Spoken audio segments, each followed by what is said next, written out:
क्षण भरी तेने मुक्तिचारी साधिल्या. हरिमुखे म्हणा पुण्याची गणना कोणा करी. असोणी संसारी जीव वेगू करी वेदशास्त्र उभाय बाह्य सदा. ज्ञानदेव म्हणे व्यासाचिया खुणा द्वारकेचा राणा पांडवा घरी. विठ्ठला विठ्ठला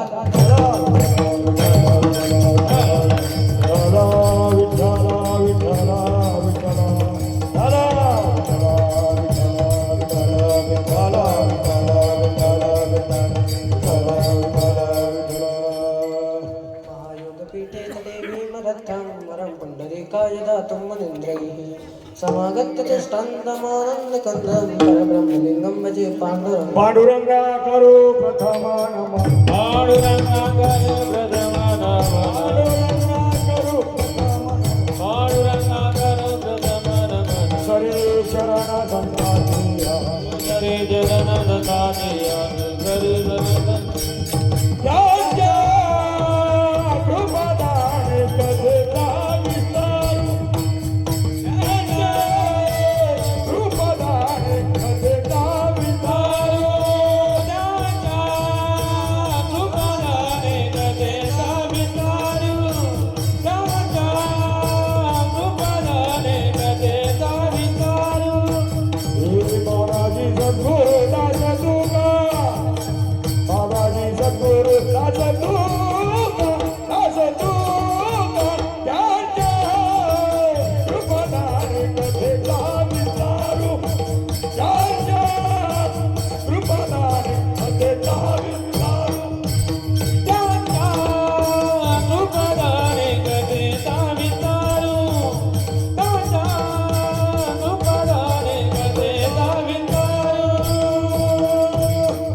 सरे शरण संताचिया.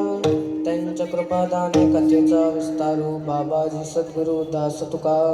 संपाद्य ज्ञानं च विधाय भक्तिं विलोकितो येन समाधिराजा. वैराग्यवन्तं सुविचारयुक्तं नमामि जोगं शिरसा गुरुन्तं. जयांची केल्या स्मरण होय सकळ विद्यांचे अधिकरण. तेची वंदू श्रीचरण श्री गुरूंचे ते नमस्कारो नियाता. अलंकापुरी रम्य सिंहासनस्थं पदाम्बुज तेजस्प्रदीप्रदेशं. यतीन्द्रादिदेवः सदा स्तूयमानं समाधिस्थमूर्तिं भजे ज्ञानदेवं. नमो ज्ञानेश्वरा नमो ज्ञानेश्वरा नमो ज्ञानेश्वरा नमो ज्ञानेश्वरा नमो ज्ञानेश्वरा नमो ज्ञानेश्वरा नमो ज्ञानेश्वरा नमो ज्ञानेश्वरा.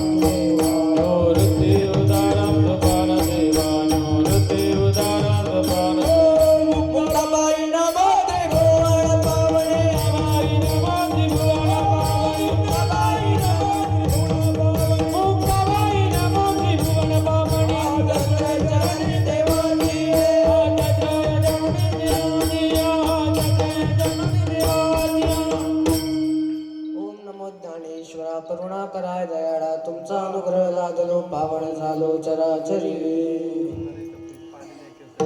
मस्तक हे पायावरी या वारकरी संतांच्या प्रस्तुत प्राप्त प्रसंगी प्राप्त वेळी. चिंतन रूपी सेवेकरता घेतलेला अभंग ज्ञानियांची माऊली वारकरी संप्रदायाचा पाया असणारे श्री भगवान माऊली यांचा हरिपाठातील पहिल्या क्रमांकाचा नामप्रर म्हटलं तरी चालेल. आणि अगदी गोड भगवंताचा महिमा सांगणारा, भगवंताच्या नामाचा महिमा सांगणारा आणि चारही मुक्ती आपल्याला मिळाव्यात याच्यासाठी काय करावं लागेल हे सांगणारा आजचा अभंग आहे. विढाला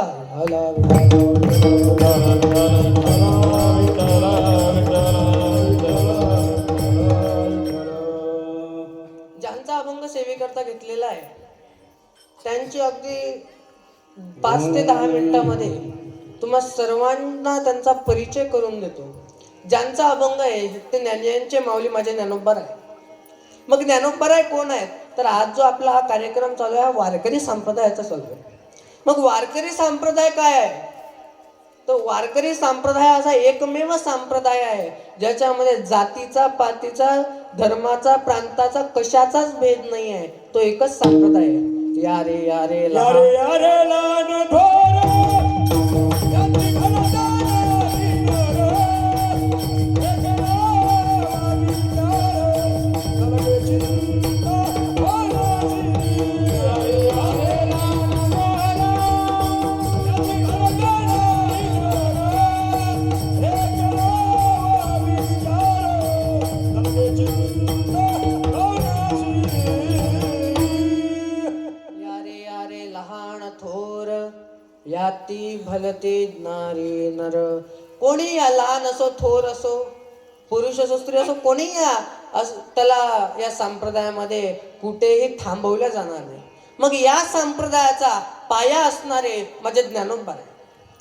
या संप्रदायाचा पाया ज्ञान आहे, कडस वैराग्य आहे, नाम विस्तार आहे आणि या संप्रदायाचा खांब हे एक चित्त आहे. संप्रदायामध्ये एक छान असं गजर म्हटला जातो. तो गजर, तो मंत्र, ते वाक्य या कीर्तनातून काही नाही नेलं तरी ते न्यायला विसरू नका. कुठलं वाक्य आहे महाराज मग ते? तर महाराज म्हणतात निवृत्ती ज्ञानदेव सोपान मुक्ताबाई एकनाथ नामदेव तुकाराम. मग हे वाक्य घेऊन जा. बरं याचा अर्थ काय? अर्थ लिहून घ्या. निवृत्त हो, ज्ञान मिळेल. ज्ञान मिळवणं सोपं आहे, ज्याचा फायदा मुक्ती आहे. मुक्ती मिळाल्यानंतर एक चित्ताने नामस्मरण कर आणि ज्या देवाचं नामस्मरण करायचं त्या देवाचं नाव तुकाराम आहे. टाळ्या वाजवा वाटलं तर वाजवत जा, नाही कळालं तर वाजवा ना, चांगलंच आहे.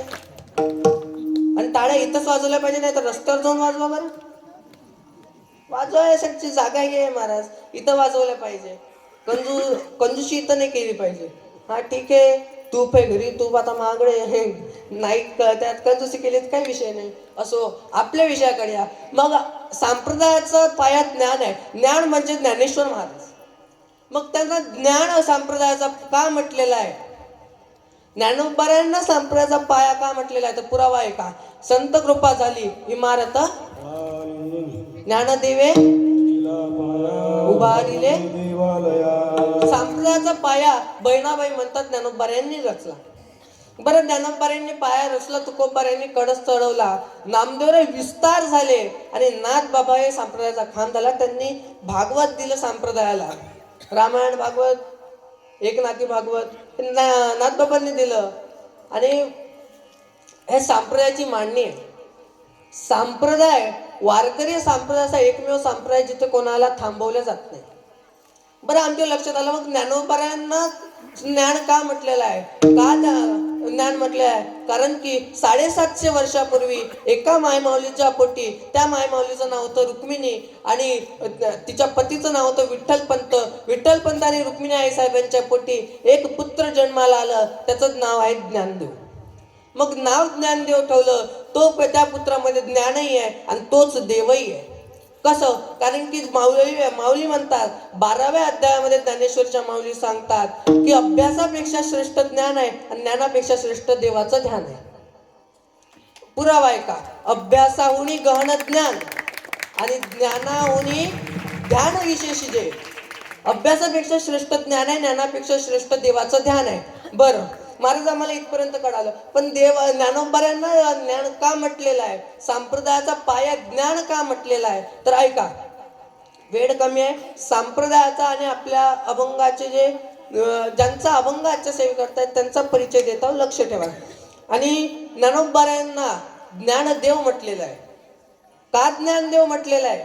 कारण जिथे ज्ञान आहे तिथे देव आहे, जिथे देव आहे तिथे ज्ञान आहे आणि जिथे दोन्ही आहे तेच ज्ञानदेव आहे. का? ज्ञानोबाऱ्यांमध्ये ज्ञानही आहे आणि देवही आहे. आणि मी नाही म्हणत, पुरावा आहे का? पुरावा आहे. ज्ञानोबाऱ्यांना देव का म्हटलेला आहे?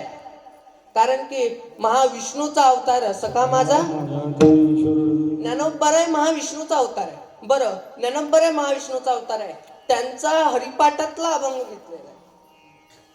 मग हरिपाठ निर्माण का केला? बरं बघा, ज्ञानोबारायांचे 5 ग्रंथ आहेत. पहिला ज्ञानेश्वरी, दुसरा अभंगाची गाथा, तिसरा एक अमृतानुभव, चौथा चांगदेव 65 आणि 5वा आहे तो हरिपाठ. हरिपाठ हा सर्वात शेवटी लिहिला 27 अभंगाचा संग्रह आहे आणि 22 वर्षाला समाधी घेणाऱ्या त्या 21 वर्षाचा असताना त्या मुलाने हरिपाठ लिहिला, पण आपल्या आजकालच्या 70 वर्षातल्या म्हाताऱ्याला सुद्धा कळेना. हे शोकांतिक आहे. या लहान मुलांनी हरिपाठ केला पाहिजे. तुमच्या गावामध्ये करतात का रोज हरिपाठ? रोज असतो का? सप्त्याचे 7 दिवस नाही, सप्त्याचे 7 दिवस सोडून असतो का?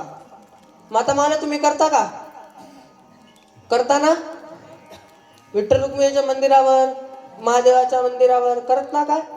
करत नसाल तर उद्यापासून करा. रोज हरिपाठ बसून का होईना हरिपाठ करायचा. साधा साधा म्हणायचा, देवाची हे द्वारी उभा क्षण भरी, सरळ सरळ म्हणा आणि सोबत या मुलांना घेऊन बसा. या मुलांना घेऊन बसा. माय माऊली सांगा, ए माताओ इकडे माझ्याकडे बघा, इकडे तिकडे लक्ष देऊ नका, माझ्याकडे बघा. तुमचं लहान पोरगं रडलं, हातात हरिपाठ देता का? बोलत जा. वाटलं तर कीर्तन झालं माझं नारळ देतो तुम्हाला, पण बोलत जा. नारळ म्हणलोय ढाला ढाला.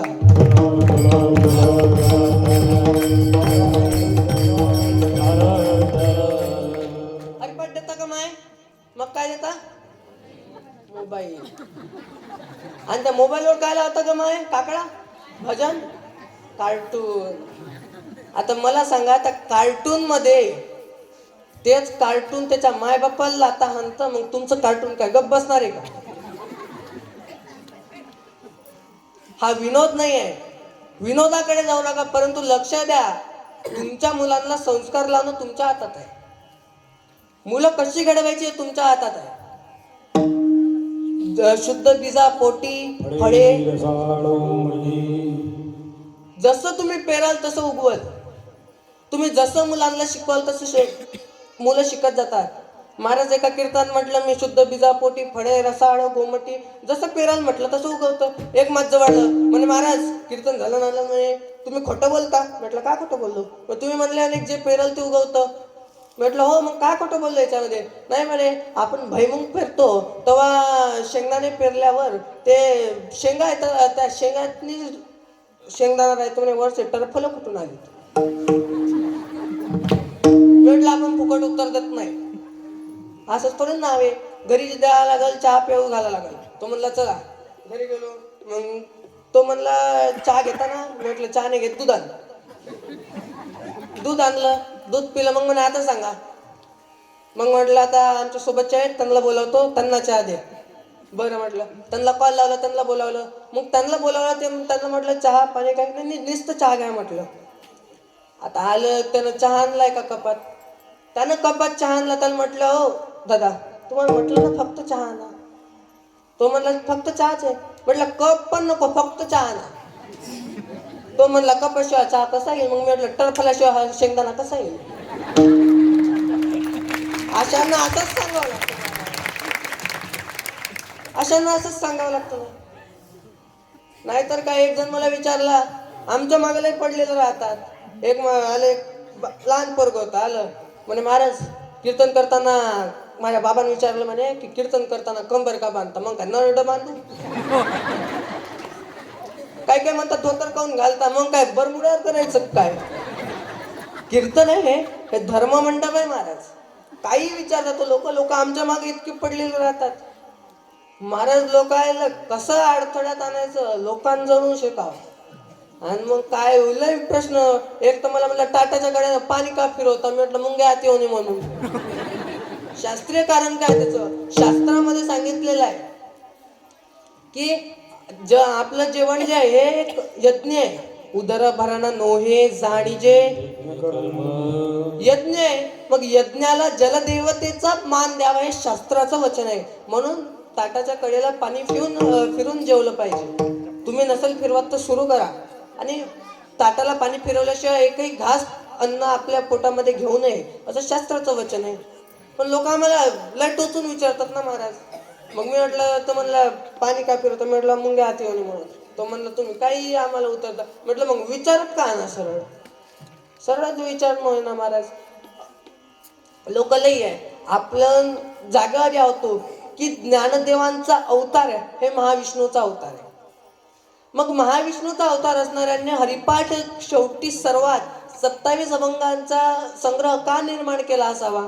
इतके मोठे ग्रंथ लिहिले तर ऐका, 27 अभंगाचा संग्रह निर्माण करण्यामागचं कारण आहे, 27 अभंग निर्माण करण्यामागचं कारण आहे, ज्ञानेश्वरी आहे ते साधारण माणसाला पेलवणारी नाही. साधारण माणसाला सहज कळत नाही. मग कळत नाही म्हणून वाचायची नाही का? त्याचा श्रोता कोण आहे? तर ज्ञानेश्वरीचा श्रोता अर्जुन आहे. सांगणारे श्रीकृष्ण भगवान आहे, पण ऐकणारा अर्जुन आहे. मग आपण अर्जुनाची बरोबरी केलेली आहे का? नाही. मग याचा अर्थ आपण वाचायची नाही का? असं नाहीये. आपल्याला ज्ञानेश्वरी वाचायची आहे. कशासाठी वाचायची आहे? तर कारण आपल्याला अर्जुना इतकं सामर्थ्य मिळवण्यासाठी. आणि ते सामर्थ्य आपल्याला मिळालं की आपण मग ती ज्ञानेश्वरी अनुभवून त्याचा आनंद घेऊ शकू. तुम्ही सांगा, जर आपल्याला आनंद एखाद्या गोष्टीमध्ये मिळत नसेल तर करावी का ना करावी? बोला ना माय. करावी. का करावी? कारण आज नाही पण उद्या परवा कधीतरी आपल्याला त्याची आवड लागेल. कारण की जी गोष्ट आपण सतत करतो ती आपल्याला आवडायला लागते. मग सतत झिंगाटवर नचली की लेकरांना ते आवडतं. आपणच मोठ्या दादासोबत पाठवतो, जा बरं गणपतीची मिरवणूक दाखवून आण. गणपतीच्या मिरवणुकीमध्ये दादा असा नसते की डीजेवाला घाम फुटतो. नाहीतरी काय महाराज, तो डीजेवाला म्हणतो हा आपण तारीखच घेत नाही, मग चालू द्या. नाहीतर काय महाराज, लय वाईट परिस्थिती हो. काय ती गाणे, एक तर गाणं अजून नाही कळालं मला. 2 वर्ष झाली निघून. 2 वर्ष ते कच्चा बदाम. किती वर्ष झाली महाराज? 2 वर्ष झाली. मी अजून विचार करतो बदाम पकायचं का?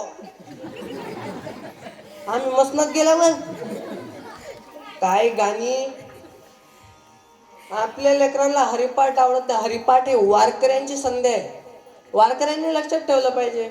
हरिपाठ हे वारकऱ्यांची संध्या आहे. सकाळी करावी, नाही झाली तर संध्याकाळी करावी, संध्याकाळी नाही झाली सकाळी करावी, पण सकाळी नाही तर संध्याकाळी करावी असं म्हणणार आहे ना. दिवसात आठवड्यात 1 वेळा तरी करावी, नाही का? कारण की अधिकार कशाला म्हणतात? आधी आपण करावं मग इतरांना सांगावं. मग त्या अधिकारानं ज्ञानोबा आपल्याला सांगतात की देवाचं नाम घेणं हे खूप महत्वाचं आहे. बरं इतकंच नव्हे, देवाचं नाव आम्ही घेऊ पण आम्हाला सांगणारे कोण आहे? तो माऊली ज्ञानोबा आहे. आपल्या सर्वांना परिचय आहे, पण आजकालच्या मुलांना संत ज्ञानेश्वर महाराज माहित आहेत पण ज्ञानोबा माहित नाही. संत तुकाराम महाराज माहित आहे पण तुकोबाराय माहित नाही. नामदेव महाराज माहित आहे पण नामदेवराय माहित नाही. चोखोबाराय माहित नाही. याचं कारण आहे त्यांना तुम्ही त्याची गोडी लावली नाही. हे मुलंच तुमची संपत्ती आहे. काही नका कमावू, नाही काही कमवता आलं तरी चालेल. माता मौलाना ऐका, नाही काही कमवता आली चालेल. नका प्रॉपर्टी कमवू, नका गाड्या बंगल्यात बनवू, नका गाड्या घेऊ, नका बंगले बनवू, पण आपल्या मुलाला संस्कार दिल्याशिवाय राहू नका. तर तुमचं पालन पोषण होईल. नाहीतर काय खरं नाही महाराज. आणि आजकाल काय ते पोरग जन्माला आले की फोन लावतो मला, हा हॅलो पोरग झालं आपल्याला, मग काय मिरवणूक काढायची काय? का तुला एकट्यालाच जमलं, दुसरा कोणा जमलं नव्हतं? तू एकटाच ना रे का अख्ख्या गावात? काही महाराज. आणि ते काय पोरग उताना पडायला लागले स्टेटसला, पालत पडायला लागले स्टेटसला. पोरग हाणताना स्टेटसला ठेव ना, तेव्हा लाज वाटते महाराज. आणि याच्यानं आपले मुलं आपल्याला वृद्धाश्रमात टाकतात. आम्ही कधी अधून मधून वृद्धाश्रमात भेटायला जर गेलो ना, ते लोक स्वतः ओळख करून देतात, मी विस्तार अधिकारी होतो. त्याला लाज नाही वाटत आपला किती विस्तार झालाय सांगताना. वृद्धाश्रमात टाकतात हो. आणि शेतकऱ्याचे एकही शेतकऱ्याचे मायबाप वृद्धाश्रमात नाही, हे आपल्या महाराष्ट्रासाठी गौरवाची गोष्ट आहे. म्हणून सर्व शेतकऱ्याच्या टाळ्या वाजवा. म्हणून महाराज शेतकरी असेल, जवान असेल, सीमेवर लढणारा, यांच्यासाठी करा ना. श्रीमंतांच्या घरी काय नाही, शेतकऱ्याच्या घरी कधी जा आणि जेवायचं म्हणून सांगा, पिठलं भाकर पण दणकून. श्रीमंताच्या घरी जा, माणसं मोजीत बसत्या आणि त्यात एक शिल्लक झालं की चपात्या संपल्या आणि तरी म्हणतात निवांत जेव्हा. आता काय ताटल्या खायच्यात का काय? एका घरी गेलो, घरावर नव्हतं, मातृपितृ छाया. म्हटलं चांगलं घर दिसतं, आई वडिलांची सेवा करणारं दिसतं. कायच घरात गेलो मातृवाटावर पितृवाट्यावर आणि छाया खाटावर. छाया त्याच्या बायकोचं नाव होतं. काय फायदा महाराज? म्हटलं आग लागू अशा बंगल्याला काय काम आहे? महाराज शेतकऱ्याच्या घरी जा, चहा करायला सांगितला की जोरानं आरोडी देऊन चहा होतं. बनवा रे चहा. आणि चहा बनवताना ती माय माऊली तांब्या भर पाणी ओतती. आणि हे काय शेतकऱ्याच्या घरी जा, ते खिडकीजवळ जाऊन सांगते 2 कट. आणि मग ते तांब्याभर नाही टाकत, कप मोजीत.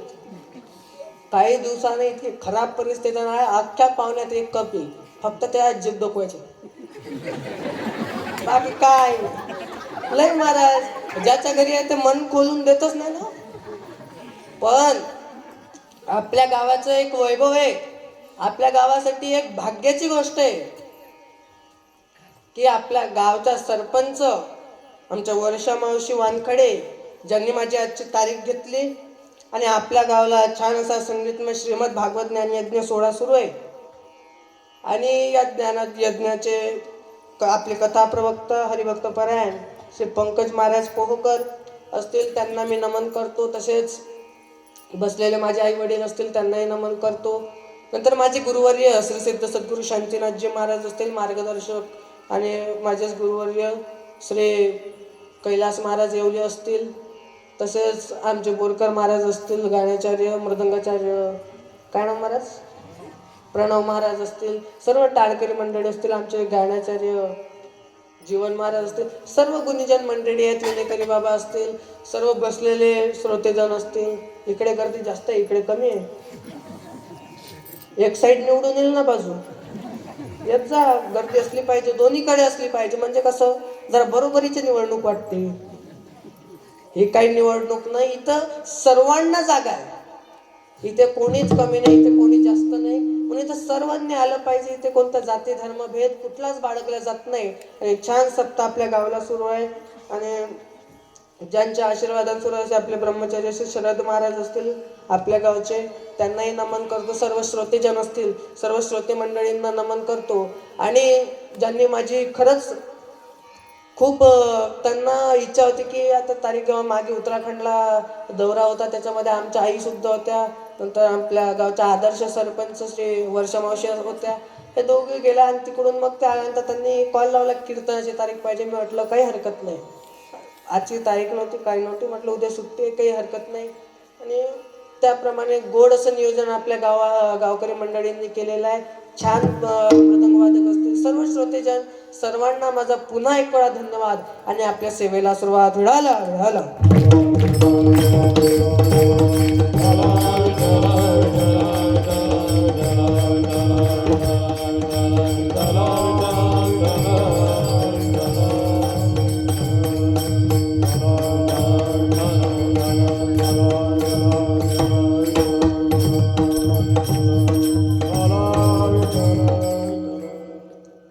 बघा, आणि हे सांगण्याचं कारण तुम्ही म्हणाल मधातूनच कुठून काय आणलं, तर बघा कीर्तनाला सुरुवात होण्यापूर्वी परिहार द्यायचा असतो, म्हणून कीर्तनाला सुरुवात व्हायच्या पूर्वी परिहार दिला. आणि आता आपल्या कीर्तनाला सुरुवात. तुम्ही म्हणाल मग आतापर्यंत काय चालू होतं? आतापर्यंत आपलं कीर्तन सुरू झालं, पण तो अभंगाच्या पूर्वी, अभंगाला सुरुवात करण्यापूर्वी द्यायचा तो परिहार होता. त्या ज्ञानोबाऱ्यांचा अभंग आहे, ज्यांनी 5 ग्रंथ निर्माण केले. पहिला ग्रंथ ज्ञानेश्वरी सर्वसाधारण माणसाला पेलवणारा आहे, परंतु तो पहिले आपल्याला वारंवार वाचावा लागेल आणि नंतर लक्षात घ्यावा लागेल. ज्ञानेश्वरी ज्याला असं वाटतं की मला लवकर कळावी, लवकर लक्षात आली पाहिजे, त्यांनी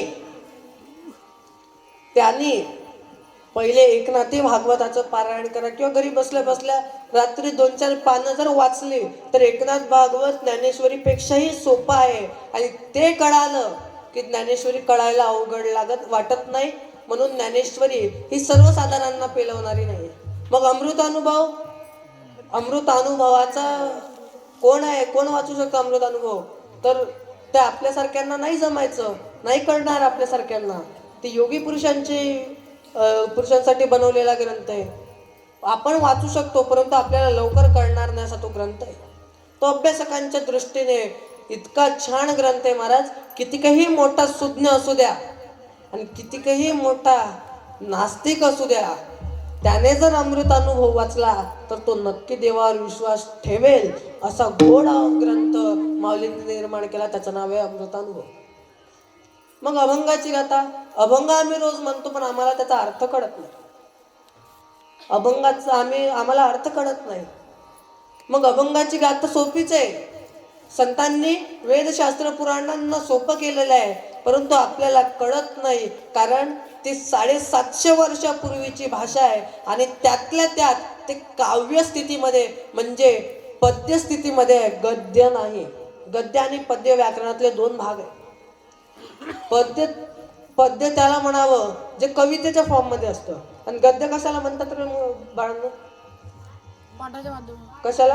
पाठ. जे पॅराग्राफ मध्ये राहतं, जे मोठमोठ्या जे पॅराग्राफ राहतात, कवितेच्या याच्यामध्ये नसतं, पोएमच्या फॉर्म मध्ये नसतं, त्याला पद्य म्हणावं, त्याला गद्य म्हणावं. पद्य कशाला म्हणतात? कविता वगैरे असेल ते पद्य झालं. मग ते पद्य स्थितीमध्ये आहे आणि त्यातल्या त्यात 750 वर्षापूर्वीची मराठी भाषा आहे आणि काही कालांतरामध्ये हर एक भाषेमध्ये बदल पडत असतो, म्हणून आपल्याला कळायला ती थोडीशी कठीण जाते. बरं, आम्हाला अभंगाची गाथाही लवकर कळणार नाही. मग चांगदेव पासष्टीचा विचार केला तर ती 1400 वर्षाच्या चांगदेवाला कळाली नाही, म्हणून चांगदेव महाराज शरण आले.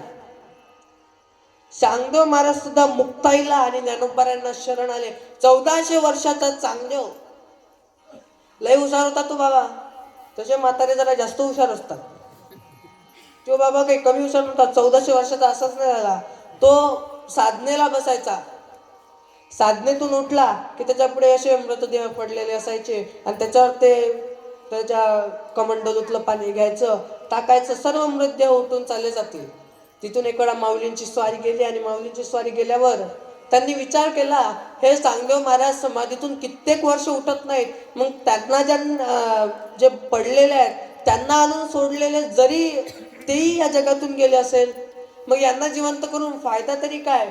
मग यांना त्वरित जिवंत केलं पाहिजे. मग मुक्ताईने घेतला, त्याच्यामध्ये गायत्री मंत्र म्हणला, पांडुरंगाचं स्मरण केलं, पाणी टाकलं आणि ते जिवंत झालं. समाधीतून उठल्यावर अरे पुढे ते एकही प्रेत दिसत नाही. चांगदेव महाराजांनी विचारलं, त्यांच्या शिष्यांनी ते सर्व हकीकत सांगितली आणि चांगदेव महाराजांनी त्यांना पत्र पाठवलं की तुम्ही कोण आहात, आमच्या इथं या, असं तसं. मग पत्र लिहित असताना चांगदेवाला कळालं नाही तिथं तीर्थस्वरूप लिहावं की तीर्थरूप लिहावं. तीर्थस्वरूप वडीलधारी मंडळींना लिहिलं जात असतं आणि तीर्थरूप हे वडील असतील, आपले गुरुवर्य असतील, त्यांना तीर्थस्वरूप लिहिलं जातं आणि तीर्थरूप लिहिलं जातं. आणि तीर्थस्वरूप हे आपल्यासारखे सामान्य असतील पण वयाने मोठे असतील तर त्यांना तीर्थरूप लिहिलं जातं. आता आजकालचे पत्राचा जमाना राहिलाच नाही. आजकाल ते काय व्हॉट्सअप आणि ते फेसबुक, इंस्टाग्राम, ट्विटर.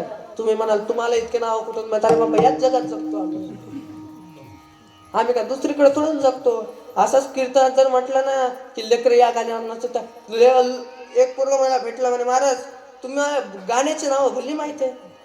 म्हटलं बाबा रोज का नाव येतो? नाही तर काय महाराज, लोक आम्हाला सोडतच नाही. तर मग तसंच त्या चांगदेवाला समजलं नाही. मग चिरंजीव लिहावं का? तर चिरंजीव लिहायसाठी तर अधिकारानं मोठे आहे. माझ्या आधी त्यांनी 5 मिनिटात कुठली समाधी न लावता लगेच मृतदेह उठवले.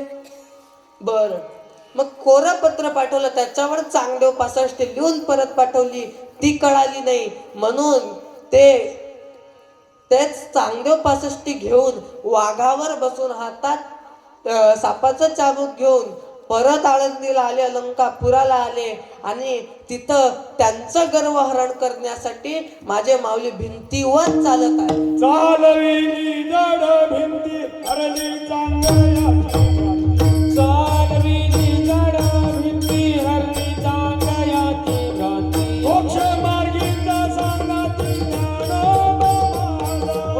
मोक्ष मार्गीचा सांगाती ज्ञानोबा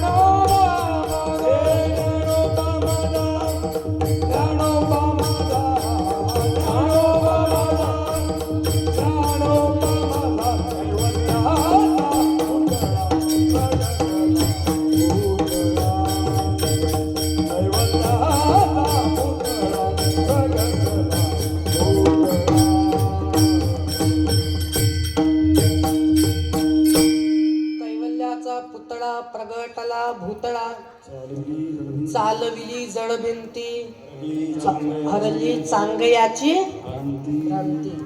चांगदेव महाराजांची त्यांचं गर्व माऊलींनी क्षणात संपवून टाकलं. मग ते माऊली कसे आहेत तर नंतर पुन्हा सांगितलेलं आहे अभंगामध्ये नामदेव महाराजांनी.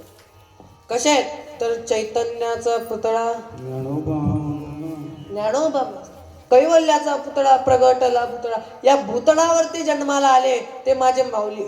मग तांगदेव 65 आपल्याला कळणार नाही.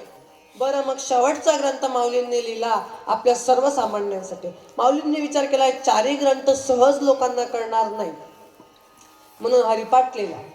आणि हरिपाठ हे आपल्या सर्वसामान्यांसाठी लिहिला म्हणून रोज वाचलं पाहिजे. रोज वाचलं पाहिजे, एकही दिवस सोडावा नाही. आणि हरिपाठ इतका सोपा आहे पण तितकाच अवघड आहे. तुम्ही म्हणा सोपा आणि अवघड दोन्ही कसं. हरिपाठ सुरुवातीला वाचायला सोपा आहे, त्याला जर मग व्यवहारिक दृष्ट्या लक्षात घेतलं तर सोपा आहे. पण अभ्यासू माणसाने जर त्याच्यावर अभ्यास केला तर कित्येक ग्रंथ कित्येक पुस्तकं त्याचा अर्थ काढता काढता जाईल पण त्याचा अर्थ संपणार नाही. असा माझा हरिपाठ माझ्या ज्ञानोबारायांनी लिहिलेला आहे.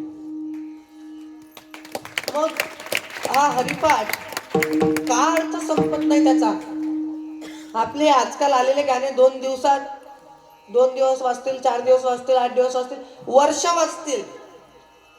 एखादा पिक्चर रिलीज झाला किती दिवस चालणार आहे चालून चालून 2 वर्ष 3 वर्ष. त्याच्यापेक्षा जास्त ते पिक्चर किंवा ते गाणं चालत नाही. आता मागं सैराट आलता किती 2-1.5-2 वर्ष चालून बंद झाला तो पिक्चर. का? कारण पिक्चर जे आहे ना ते काही क्षणापुरते आहे. पण माझ्या माऊलींनी माझ्या तुकोबारायांनी लिहिलेले जे अभंग आहे ते अखंड चालत राहणारे आहे. आणि त्याला किती वेळा तुम्ही म्हटलं, किती वेळा त्याचं गायन केलं, किती वेळा त्याच्यावर वाजवलं, किती वेळा त्याच्यावर टाळ वाजवला तरीही ते तुम्हाला आनंदच देईल. ते माझ्या माऊली आणि तुकोबारायांचे अभंग आहे. आणि म्हणून ते अभंग आपण रोज म्हटले पाहिजे. आणि काय नाही त्या अभंगामध्ये, काय नाही खरंच सांगा बरं. तुम्ही विचारा तुकोबारायांना की आम्ही काय करावं.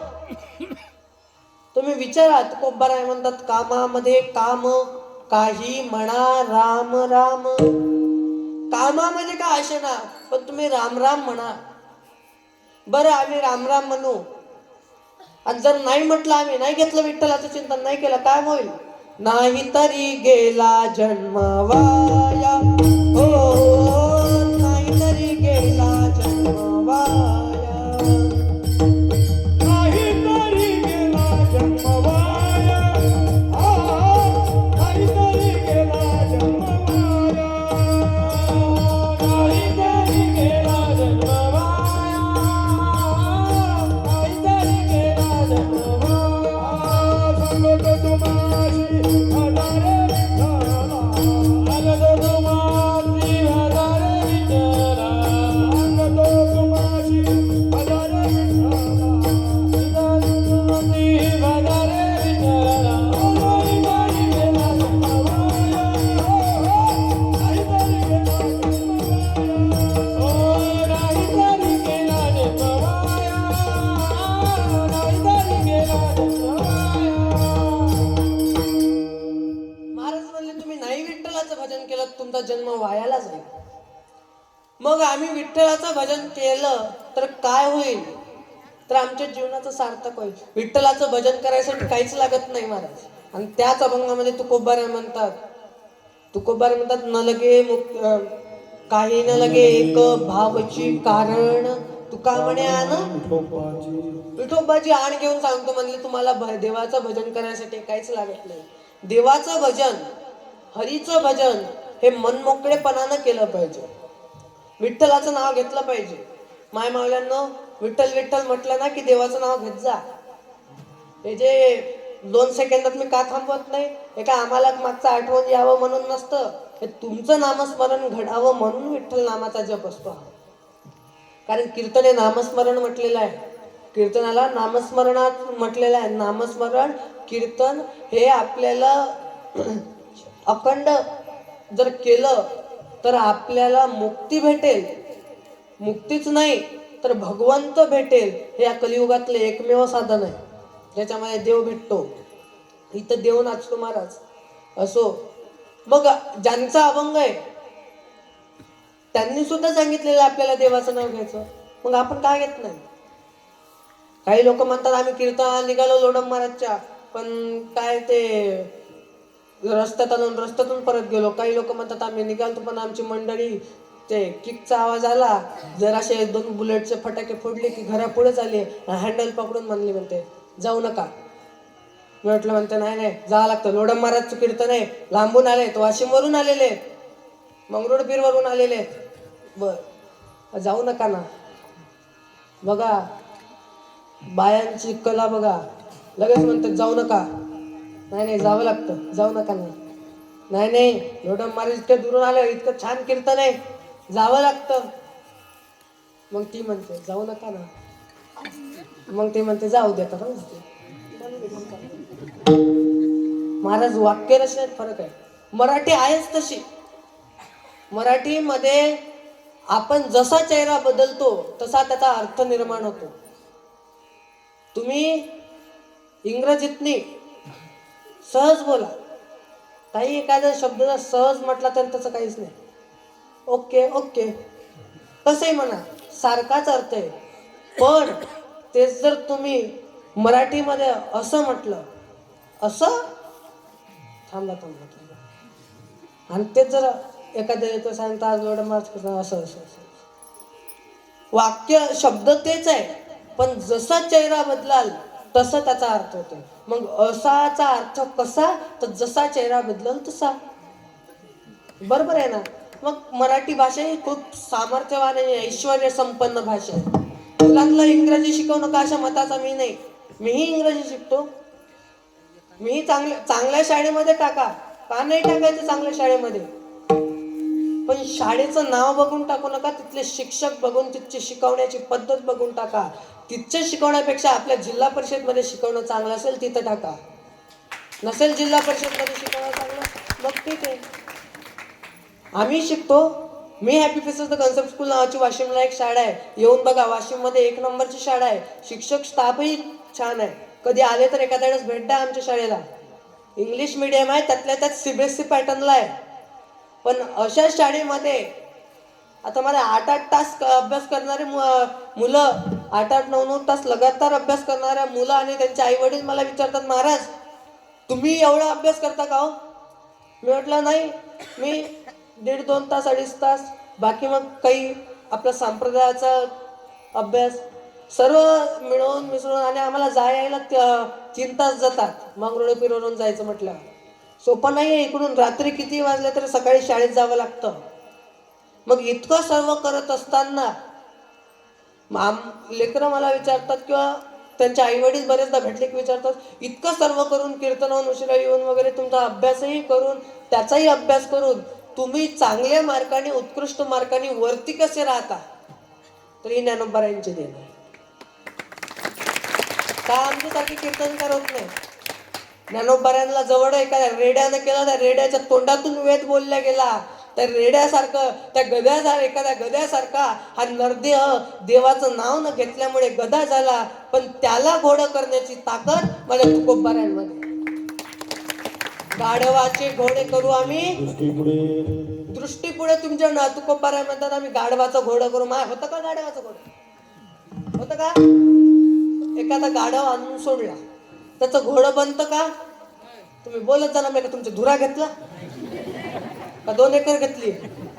मी का तुमचा भाव कितला नाही ना, काय नाही, तुमची हिसकाटून घे. बोलत जाणार का? बोलायला काही टॅक्स लागतं? मा इथं बोलत जागा नाही, तिथं शेजारणीच्या गप्पा करून काय करता? शेजारणी जवळ जाते ना सांगते, माय सासू लई वाईट, लई महाराज काय सांगतात. तिथं नका बोलू, इथं बोलत जा. गाढवाचं घोडं होतं का नाही? काही नका म्हणा, तुमच्या पुढंच उभं आहे. विढाला विढाला.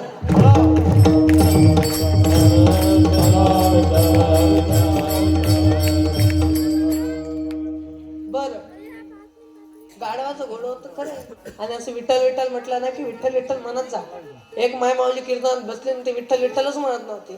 कीर्तन झाल्यावर विचारलं, आई तू विठ्ठल विठ्ठल का म्हणत नाही का? म्हटलं, म्हणे आमच्या त्यांचं नाव आहे. आज त्यांचं आहे म्हणून घ्यायचं नाही का? नाही तुम्ही सांगा बघा, आज त्यांचंच नाव आपल्या तोंडात देवाचं नाव यावं म्हणून घेतलेलं आहे, पण आपलं उलटच कारभार आहे महाराज. त्यांचं म्हणून घेत नाही. म्हटलं त्यांचं का असे ना घेत जा. येईन तरी महाराज आजकाल काय काय कुंकू नाही काय नाही. ते एक गाणे आहे ना, कुंकवावाल्या गेल्या टिकली वाल्या आल्या, बाथरूम मधल्या सुवासिनी, बाथरूम मधल्या भिंती सुद्धा सुवासिनी जा. त्या टिकल्या लावता लावता महाराज, लावू नका अशा मताचा मी नाही. लावा ना, तुम्हाला काय लावायचं तुमच्यावर आहे, मावर कुठं. आणि मग सांगितलं कुंकू लावा, टिकल्या लावू नका, तुम्ही कुठं ऐकता ना. लय महाराज, एक जण असंच कीर्तन सुटल्यावर गेलं आणि तर हातात तंबाखू काढला. तंबाखू काढला तर मी कीर्तन सांगितलं की कुठलं व्यसन करत नका जात जो. त्याच्या शेजारचं काय ते, अरे आजच्या महाराजनं सांगितलं ना तंबाखू खायचा नसतो, दारू प्यायचं नसतं. हा, त्यांचं काम असतं. आमचं काही एवढं धंदे काय. तुमच्यासाठी सांगतो महाराज, तंबाखू असेल, दारू असेल, यांना आपल्या हृदयामध्ये ब्लॉकेज तयार होतात, आणि त्याच ब्लॉकेजमुळे अटॅक येतो. अटॅक काही हा कुठला रोग नाही आहे. अटॅकाचे दोनच प्रकार असतात. काही लोक म्हणतात कॅन्सर झाला, अटॅक झाला, अटॅक आला. अटॅक काय फक्त व्यसनाने येतो असा नाही, पण व्यसनाने 100% येतोच. पण काही 10% लोक व्यसन नाही करतात तरी जातात. त्याचं कारण आहे, attack is not a disease, it is a psychological tension. Attack हा रोग नाही, ते मानसिक तणावामुळे येणारा येतो. कार्डियाक अटॅक असेल, अटॅकाचे 2 प्रकार आहेत. इथं कोणी डॉक्टर वगैरे असेल त्यांना माहित आहे. एक कार्डियाक अटॅक असतो आणि एक तुरंत येणारा अटॅक असतो. त्याचं नाव मला सध्या आठवत नाहीये बघा. आणि लोक म्हणतात असं जर म्हटलं, लोक म्हणतात काय येतं त्याला. महाराज खरंच सांगा, इतकं आठवणं. आणि हे व्यासपीठ जे आहे ना, हे व्यासपीठ वेगळी ऊर्जा देतं महाराज. हे व्यासपीठ साधं नाहीये, हा धर्ममंडप आहे. धर्ममंडपामध्ये धर्माचं कार्य झालं पाहिजे. आणि म्हणून कीर्तनाला बहुसंख्येने येत जा. असो, आपल्या विषयाकडे या.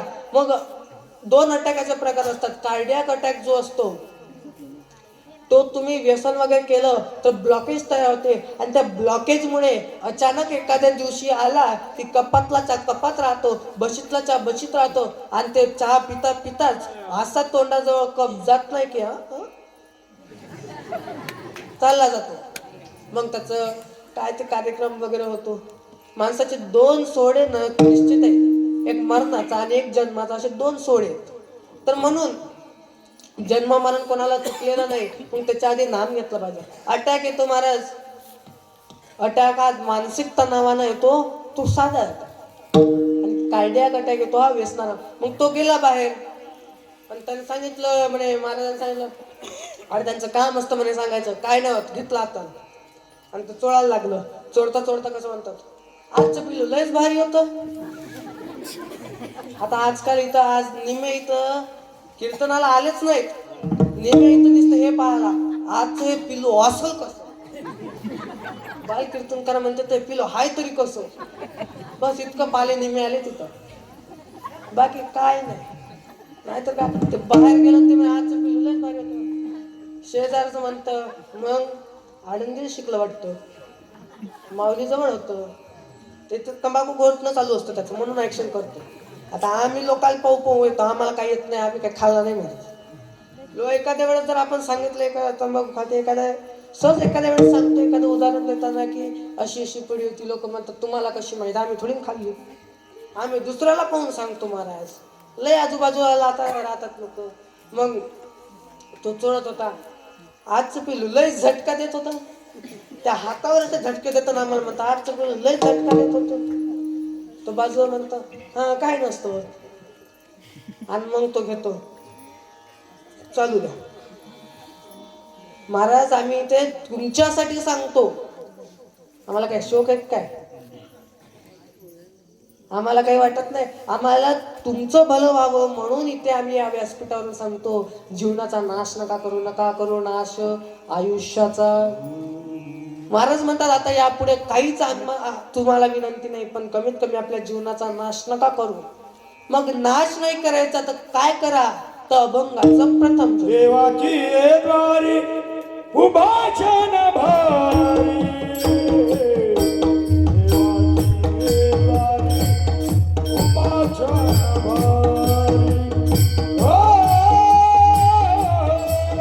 देवाची ये द्वारी उभा छान भारी. देवाची ये द्वारी उभा छान भारी. देवाची ये द्वारी उभा छान भारी. देवाची ये द्वारी उभा छान भारी. हो देवाची ये द्वारी उभा छान भारी.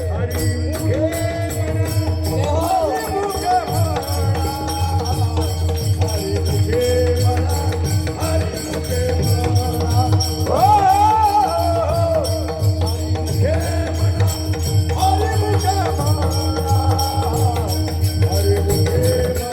छान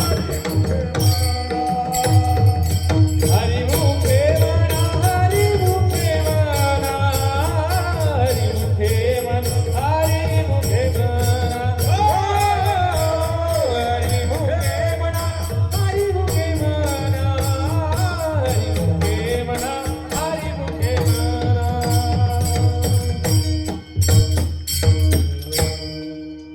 महाराज म्हणले देवाची ये द्वारी उभा क्षण भरी. तुम्ही व्यसन करू नका. मग काय करा? तर देवाच्या द्वारामध्ये क्षणभर उभे राहा. मग क्षणभर उभं राहिल्यानं आपल्याला खरंच चारी मुक्ती मिळतील का? इथे विचार करण्यासारखा आहे. आणि हरिपाठामध्ये हरेक शब्दापासून प्रश्न निर्माण होतो, पण त्याच्यासाठी थोडंसं अभ्यासक दृष्टी त्याच्यामध्ये ठेवावी लागतं. मग महाराज म्हणतात देवाची ये द्वारी. इथे पहिला शब्द बघा. महाराज काय म्हणले? देवाची ये द्वारी. मला सांगा, द्वार देवाला असतो का देवळाला असतो? मग इथे देवाची द्वारी म्हणण्याचं कारण काय? कारण की एका ठिकाणी महाराज म्हणतात की देवळाच्या द्वारामध्ये म्हणजे देवळामध्ये सर्वच उभं राहतात, पण जो देवाच्या द्वारामध्ये उभा राहतो त्याला चारी मुक्ती साधल्या जातील. मग कशा? देवाच्या द्वाराचा अर्थ कसा आहे? दादा रिपीट थोडा कमी कर. देवाच्या द्वारामध्ये अर्थ त्याचा नेमकं काय म्हणायचं? देवाचं द्वार म्हणजे तरी तर देवाच्या द्वाराला देव म्हटलं की हरिपाठामध्ये एकतर भक्ती घ्यायची किंवा दुसरं ज्ञान घ्यायचं. जिथे जिथे देव शब्द आला तिथे भक्ती किंवा ज्ञान लावायचं. बरं, मग भक्तीच्या द्वारामध्ये क्षणभर उभं राहणं म्हणजे काय? तर क्षणभर म्हणजे जन्मभर उभं राहणं. मग क्षणभर का म्हटलेलं आहे? कारण की हळूहळू एखाद्या गोष्टीकडे प्रवृत्ती नेण्यासाठी आपल्याला तिथे क्षणभर शब्द वापरलेला आहे. हळूहळू हळूहळू थोडं थोडं सांगत जातात. क्षणभर राहिल्यानं होतं का? नाही. कारण जरी माऊलींनी सुरुवातीला पहिल्या अभंगामध्ये क्षणभर म्हटलेलं असेल तरी शेवटच्या अभंगामध्ये माऊलींनी म्हटलेलं आहे रिकामा तू अर्धघडी राहू नको. रिकामा राहू नको, अर्धघडी रिकामा राहू नको, इतकं देवाचं चिंतन कर. हे माऊलीच सांगतात. मग अर्धघडी रिकामा राहू नको, एकही क्षण रिकामा राहू नको. याचा अर्थ क्षणभरचा अर्थ घ्यायचा. जन्मभर जन्मभर भक्तीच्या द्वारामध्ये, ज्ञानाच्या द्वारामध्ये, म्हणजेच भक्ती करत राहावी. द्वाराचा अर्थ इथे घ्यायचा करणे. द्वारात उभं राहणं म्हणजे भक्ती करणे आणि ज्ञान ग्रहण करणे. ज्ञान ग्रहण करत असताना पारमार्थिक ज्ञान ग्रहण केलं पाहिजे. कारण की व्यावहारिक ज्ञान महत्व नाही यायला तितकं. आपल्याला पैसा कमवेपर्यंत ठीक आहे, त्याच्या पुढे हे ज्ञान आपल्याला कामाला येत नाही. परंतु इथून या आपण हे देह सोडल्यानंतरही कामाला येत असेल तर ते पारमार्थिक ज्ञान आहे. तुम्ही काही करा, एलकॉम करा, ते बीकॉम करा, काय ते लॉ करा, ते आता काय नीट JEE वेगवेगळ्या परीक्षा आहेत, नेट सेट सर्व, ते काय करायचं तुम्ही ते करा, पण त्याचा फायदा नाही आहे. मग तुम्ही काय ते बीकॉम करा, MCOM करा, MSc करा, BSc करा, BA करा, MA करा, त्याचा फायदा इथे नाहीच आहे. इथे फायदा पारमार्थिक ज्ञानाचा. परमार्थामध्ये वय नाही आहे.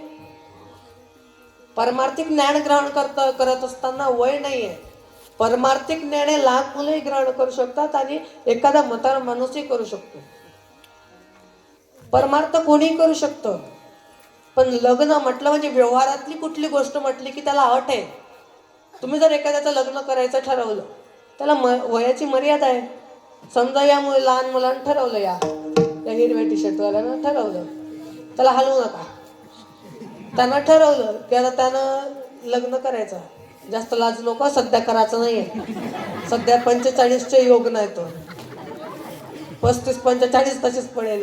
लग्नाचं लय वाईट महाराज. ते कसं झालं, लग्नाला पोरी झाल्या कमी, तर चलताना आलं डिमांड आणि त्यांच्या आयांना आलं मार्केट.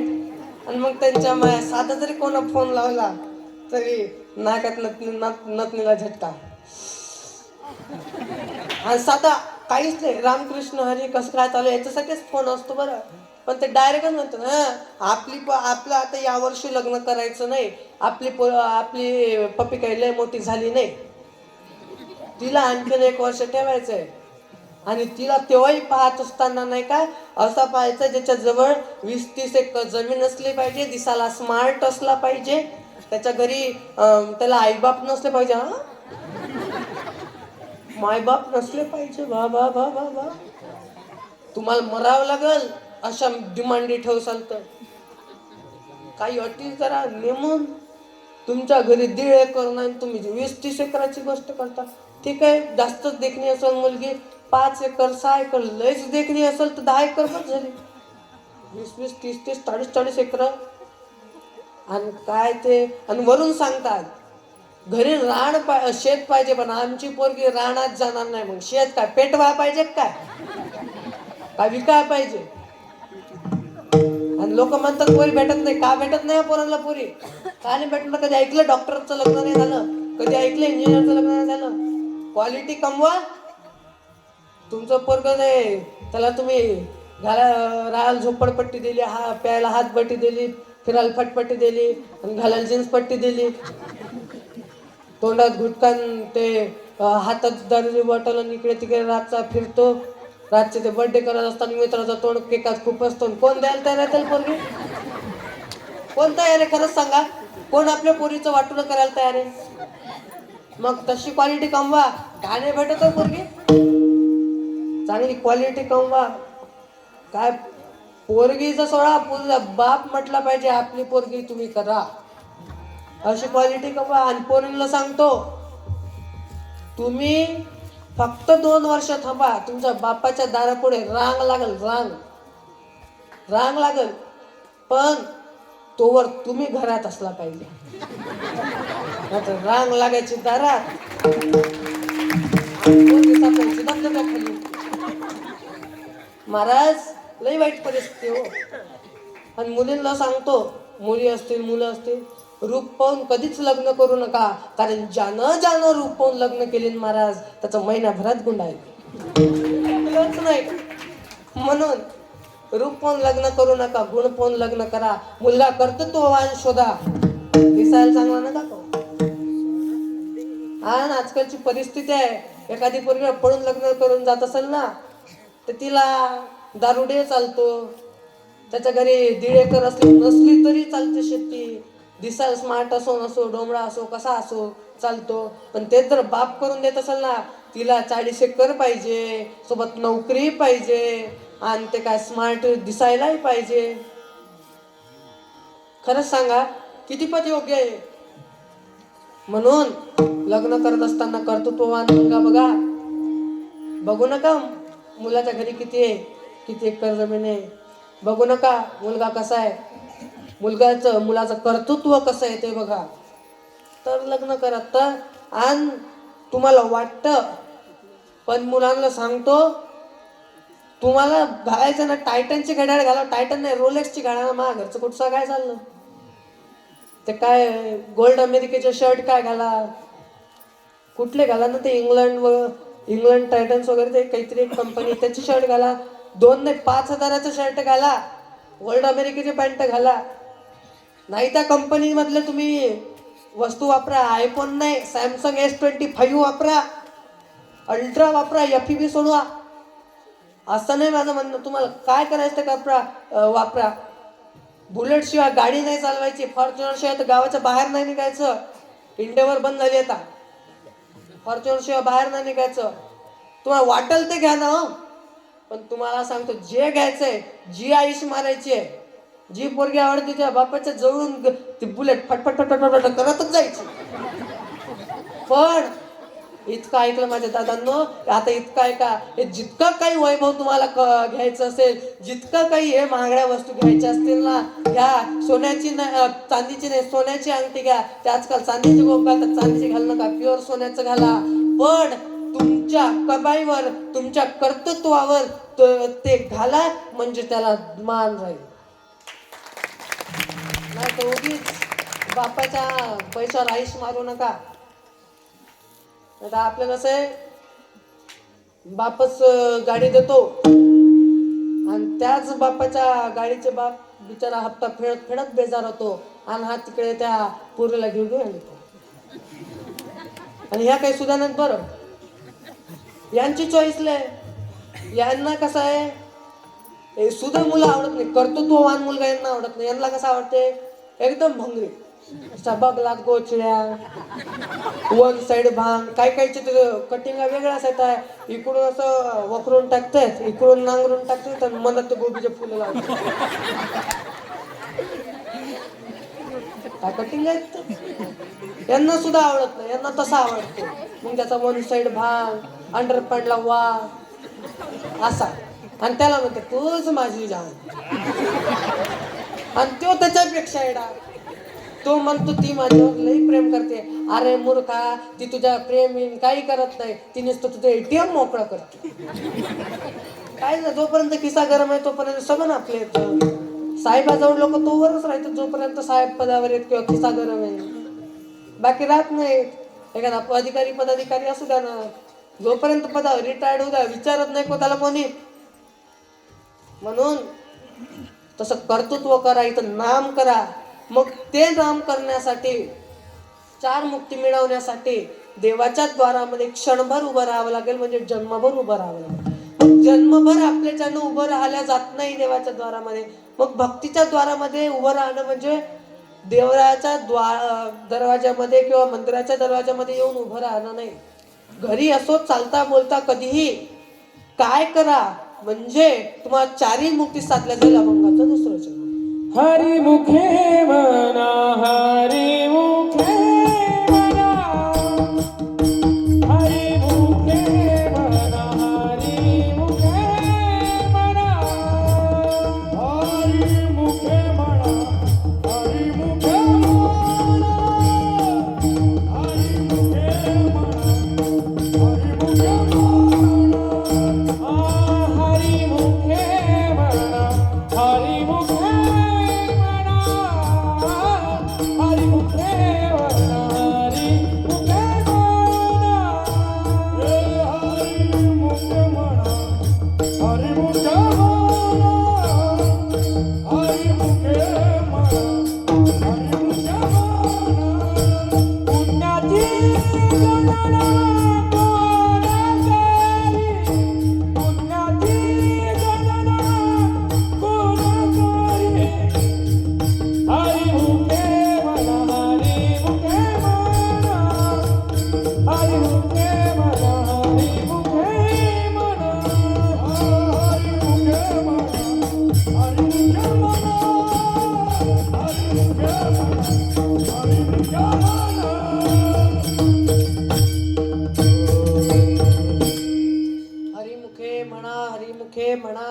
पुण्याची गणना कोण करी. मग हरिमुखे म्हणा, हरीचं नाम घ्या, भगवंताचं नामस्मरण करा, तर तुम्हाला चारही मुक्ती मिळतील. बरं, आम्ही देवाचं नाव घेऊ, पण देवाचं नाव घेण्याचा अधिकार कोणाला आहे? तर लहानाला आहे, मोठ्याला आहे. आपला विषय सुरू होता, या लहान मुलांनी विचार केला लग्न करायचं नाही जमणार. आता या बाबांनी ठरवलं लग्न करायचं, त्या टोपीवाल्या बाबांना जमल का? बाबा लगेच खुलले पा. आता जमल का? नाही जमणार. पण जर समजा आता आज आपल्या परमार्थले वारकरी संप्रदायातलं कीर्तन आहे, हे संध्याकाळचं जागराचं कीर्तन आहे. मग आता या लहान मुलांनी विचार केला आपल्याला लोडम महाराजचं कीर्तन ऐकायचं, मंगरुळकरचं कीर्तन ऐकायचं. आल्या कीर्तनाला बस, तुला ऐकलाय शांततेनं, आणि बाकीचे जरा शांतता ठेवा. कीर्तनामध्ये विक्षेप होत असतो, असं मध्ये हलचल करू नका. जिथं बसले तिथं बसा. आजकालच्या मुलांना बसायची सवय नाही महाराज. कथेला नाही बसणं, ना कीर्तनाला बसणं. त्या अर्धा देव 1-1.5 तासापेक्षा जास्त बसू नाही शकत. त्यांचे पाय दुखतात, ताला पाय दुखतात. तुम्ही बसायची सवय नाही लावली त्यांना. असो, कोणी करू शकता. त्या बाबांनी विचार केला आपल्याला लोडम महाराजचं कीर्तन ऐकायचं, तिथं देवाचं नाव घ्यायचंय, घेऊ शकतं. मग हरिमुखे म्हणा, हरिमुखे म्हणा, पुण्याची गणना कोण करील? कोण करणार नाही या पुण्याची गणना? पुण्य किती होईल आपल्याला सांगता येणार नाही. आणि हरिपाठ रोज म्हणून आपल्याला कळत नाही. आमच्या गावाच्या तिकडच्या काही बाया पंढरपूरला गेल्या महाराज, आणि त्या आळंदीपर्यंत गाडीत गेल्या, आणि आळंदीहून माऊलीच्या सोहळ्यात गेल्या, आणि ते पुण्यात गेल्या. पुण्यातले लोक लय दानशूर येतं. कोणी फिनोलिक्सच्या पिशव्या ते पन्न्या देतं, कोणी पैसे देतं, कोणी बिस्किटचं पाकिट देतं. आपापल्या परीनं सर्व दान करत जातात. आधीच तिकडचे लोक थोडा दानशूर आहेत, चांगले. मग ते दानशूर लोक आहेत, त्यांनी दिला. आणि शेवटच्या दिवशी आमच्या गावच्या सर्व बाया नाही का तिथं जमा झाल्या, आणि जिथं मुक्काम होतं तिथं बसल्या. आज तिथं बसलेल्या त्यातली एक म्हातारी काय म्हणते माहिती आहे का? माय बाई, बोलायची स्टाईल हीच असते हा बायांची. आज चांगलं आपल्या आजूबाजूला राहतात, पण ते कसं कोणाला जमत नाही. कला असते ती त्यांनाच जमती. ती म्हणते माय बाई, खोटं आहे काय ज्ञानेश्वर महाराजांनी लिहिलेलं, पुण्याची गणना कोण करी. हा खरं सांगा, या पुण्याची गोष्ट आहे का? इथं पुण्य आणि पुणे वेगवेगळं आहे ना. इथं य लागतो, तिथं य हटतो, न इथं अर्धा राहतो, तिथं पूर्ण राहतो. वेगवेगळं आहे. मग काय ते आपल्याला रोज म्हणूनही कळत नाही. हे आपलं दुर्भाग्य आहे. मग हरीचं नामस्मरण केलं तर तुम्हाला पुण्याची तुमची गणना होणार नाही, इतकं तुमचं पुण्य तयार होईल. मग किती नामस्मरण केलं तर होईल? तर क्षणभर म्हणजे जन्मभर नामस्मरण करा. तुमच्या त्या हरिनामाचा म्हणजे समजणार नाही की किती नामस्मरण केलं आणि त्या नामस्मरणापासून किती पुण्य लाभलं. याची पोचपावती फक्त देवाजवळ राहील. आणि म्हणून ती पोचपावती राहण्यासाठी देवाचं चिंतन केलं पाहिजे. दररोज येता जाता कीर्तनातून सांगत असतो देवाचं चिंतन करा, नाहीतर तुमचा जन्म वायाला जाईल. तुमचा जन्म मग काही कामा नाही. म्हणून देवाचं चिंतन करत जा. देवाचं हरीचं नामस्मरण करा. म्हणून महाराज म्हणतात. मग हरीचं नामस्मरण म्हणजे का? असंच आहे का हरी हरी हरी रामकृष्ण हरी रामकृष्ण? नाही, मनातून करा. कारण महाराज म्हणतात भाव बडे आकडे बोलत जा. तुम्हाला पाठ आहे ना हरिपाठ? बऱ्याचशा जणांना पाठ असेल. जे पाठ आहे ते बोलत जा. भाव बडे आकडे, काय यातलं काहीच न कळे. भाव बडे आकडे एरविना आकडे करतळी आवडे तैसा हरी.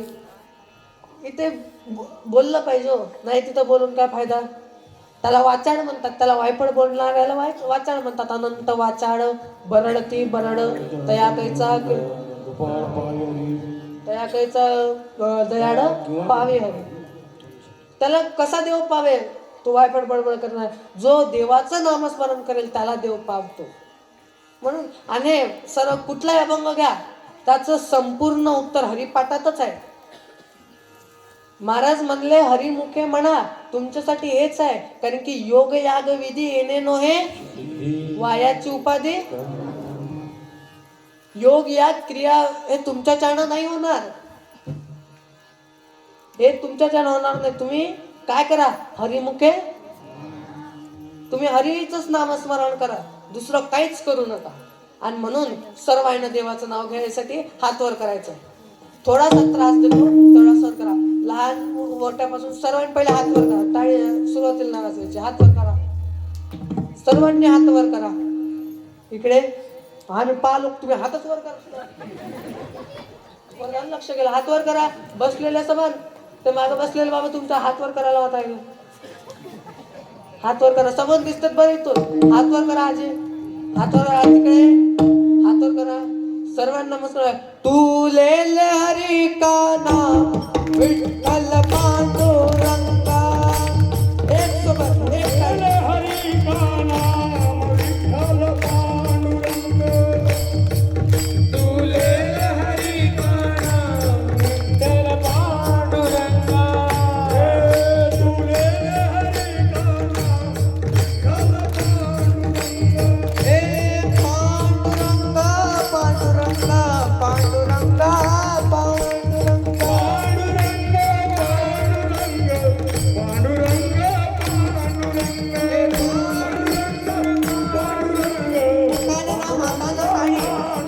तुले हरी का नाम विठ्ठल पांडुरंगा. विठ्ठल पांडुरंगा. हे विठ्ठल तुले हरी का नाम विठ्ठल पांडुरंगा. विठ्ठल पांडुरंग. विठ्ठल माझा माझा माझा माझा विठ्ठल माझा, विठ्ठल माझा.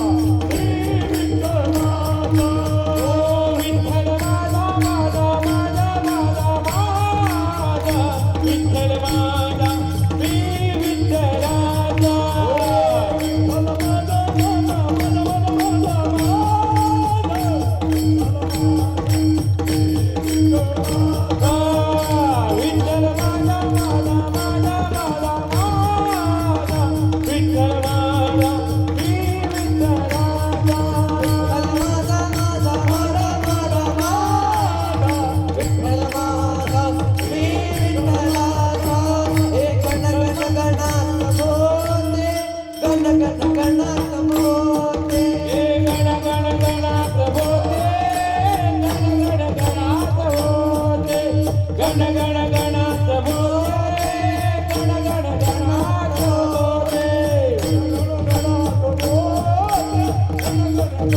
बोलते. गण गणात गण गण गणात गण गण गणात बोलते. हे गण गण गणात गण गण गणात गण गण गणात बोलते. गण गण गणात बोलते, गण गण गणात बोलते. गण गण गणात बोलते.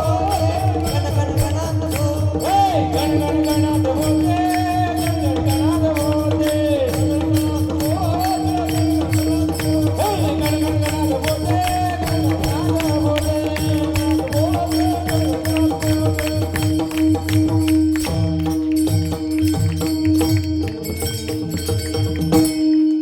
असं नामस्मरण केलं पाहिजे. नाही तिथं बोलून काय फायदा आहे. तिथं वाचाळपणा करू नका, इथं देवाचं नामस्मरण करा. आणि म्हणून माऊली म्हणतात हरिमुखे म्हणा, हरिमुखे. आणि जर तुम्ही हरीचं नाव घेतलं तर पुण्याची गणना होणार नाही. आणि म्हणून हरेक कीर्तनामध्ये, कीर्तनाच्या मध्ये कुठेतरी एक गजर घेतला जातो आणि तोच गजर आता आपल्याला घ्यायचा आहे. विडोबार कुमार. सर्वांनी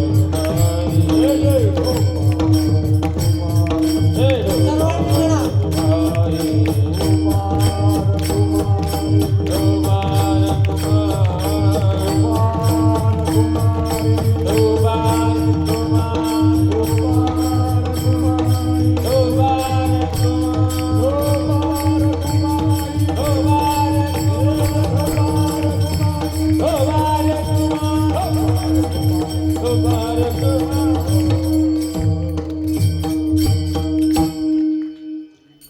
गोड मजा येते महाराज. या नामस्मरणात मजा आहे, हरिपटावर नाचण्यात मजा आहे. आता इथं बघा हे सर्व उभे आहेत. याच्यात तुमच्या गावची किती आहेत सांगा बरं. माझ्या म्हणण्याचा अर्थ कळाला तुम्हाला? आता पुढच्या वर्षी जर माऊलीच्या कृपेने गजाननच्या कृपेने आपल्याला इथं बोलावलं, सांगता येणार नाही पण समजा बोलावलं सर आमच्या सरपंच मावशीनं, तर यावर्षी इकडून या. मी जरी नसलो तरी दुसरा कीर्तनकार जरी आला तरी इकडून यायच्या गावचे, आणि असे आडवे जरी उभे राहिले तरी इकडून असे तुमच्या गावचे उभे राहिले पाहिजे. मुलं घडवा तसे, आणि तुमच्या गावाचं वैभव आहे चांगलं आहे. लहान मुलं कीर्तनाला बसलेले आहेत. इकडे आहेत आमचे जरा बाशिंगावर आलेले, पण ते कसं आहे जरा काय ते रेंज नाही पोहोचे. काही जणांचा तर हँडसेट फुटला. आता तुम्हाला एकच काम आहे, भेटली तर भेटली, नाही तर बस भगवा कपडा घ्यायचा, चलो कुंभमेळा, बाकी काय नाही. मला असताना खडखडून हसत जा, गालातला घालात हसत न करत जा. कारण जो गालात असतो महाराज, जो खडखडून असतो हा मोकळ्या मनाचा असतो, पण जो गालात असतो तो प्युअर आटल्या गाठीचा असतो. कारण नाही बघा, हर एक गोष्टीला मला काही ना काही अर्थ आहे. आपण हसतो कसं त्याच्यावर अवलंबून आहे. मोकळ्यानं हसलं पाहिजे, नाही तर एखादा गालात हसत झालं ना समजा ते पक्का गद्दारी. एखादा मोकळ्यानं बोलत असेल निर्मळ मनाचा आहे, आणि एखाद्यानं हळूच बोलत असेल समजा तर भारी आहे, काडी लावणार आहे. कारण आता आजकाल काय ते पोराल तर लॉकडाऊन मध्ये ते इतके सट झाले तसे, त्यांच्या अंगात मावना त्यांच्या मासात मावना, पण तरी खातेच. जेवण करत असताना जेवण पचल इतकं केलं पाहिजे का बसल इतकं? हे दोन्ही गोष्टी दोन जागेवर आपण लागू करतो. घरी असलं की पचल इतकं, महाप्रसाद असला की बसल इतकं. पचल इतकं जेवत जा. अति जेवण कुठली गोष्ट अति नाही केली पाहिजे, कारण अति तिथं माती आहे. म्हणून आपलं जागेवर असलं पाहिजे. कारण ज्या भुईमुगाच्या झाडाला पाला जास्त येतो शेंगा कमी येतात. ज्या अंगाचा धाड दिपाड 100 किलोचा आहे त्याला बुद्धी कमी आहे. मी नाही म्हणतोय, हे शास्त्रामध्ये सांगितलेलं आहे. शरीर आपलं शरीर आहे, आपल्या याच्यात असलं पाहिजे. काही लोक आम्हाला म्हणतात महाराज लोकांच्या तशी लोकांनी क्रायटेरिया केलेला आहे. महाराज कसा, तर महाराजाच्या गालावर दाढी असावी, महाराजाच्या नावावर गाडी असावी, महाराजाच्या अंगावर बॉडी असावी. महाराज कसा, तर महाराज दाढीवाला, बॉडीवाला, गाडीवाला. हा देवाच्या योगानं गाडी आहे, पण ती वडिलांच्या नावानं 18च्या खाली हो मी सध्या. पण लोक तरी म्हणतात तुम्ही महाराज वाटत ना. आता का वाटाव मग काय महाराज, काय लोक काय बोलतात हो. एक तर मला जेवायला गेलो एका जणाच्या घरी, आणि जेवायला गेल्यावर तर त्याच्या बायकोला म्हणला महाराजांना चपाती वाढ. म्हटलं न ग आता बस झालं, कीर्तन करावं लागतं, जास्त जेवलेलं बरं नाही, पचल तितकं जेवलं पाहिजे म्हटलं. ते म्हणे नाही नाही वाढ. म्हटलं नको दादा. नाही वाढ. म्हटलं नको दादा. नाही वाढ. म्हटलं नकोय दादा. नाही वाढ, त्यांना भेटत नसतं. आम्ही अंगात लुकलो म्हणून काय. आजची एकादश आहे, किती जणांनी एकादश धरले हात वर करा बरं. पांडुरंगाच्या महारुद्राच्या द्वारामध्ये हा खरोखर मध्ये हात वर करा, आणि जर खरंच धरली असेल तर हात वर करल्याशिवाय राहू नका. वर करा हात. पाहू द्या बरं किती जणांना एकादशी धरल्या. माय मावल्यात भरपूर. इकडे किती धरल्या? कोण नाही. काय महाराज, लय वाईट परिस्थिती आहे, वाईट परिस्थिती आहे. लहान लहान लेकरं करते तर जरा लक्ष द्या. तुमच्या नाही तर बाशिंग काय लागत नाही भाऊ, माग अटकूनच राहा लागत. देवाची देवाला विनंती करा, बाकी काही नाही. हा म्हणून एकादशी धरा. एकादशी, कारण महाराज म्हणतात एकादशी जर केली नाही तर पुढच्या जन्मामध्ये शुकर होऊन म्हणजे डुक्कर होऊन जन्माला यावं लागेल. म्हणून एकादशी करायचा. आणि असं नाही की लहानपणापासून ठेवायचे. आता इतका लहान वयाचा मुलगा धरतो, इथे बरेचशे लहान मुलांनी धरले असं खरंच नाही काही, पण कमीत कमी 13-14 वर्षाचं झाल्यावर आपल्याला कळतं तेव्हापासून तरी धरत जा. मायांनो एकादश बस झाली तुम्हाला, एकादश बस झाला बरं. हप्त्यातला एक उपवास बस झाला. तुम्ही इतके उपवास नाही केले पाहिजे.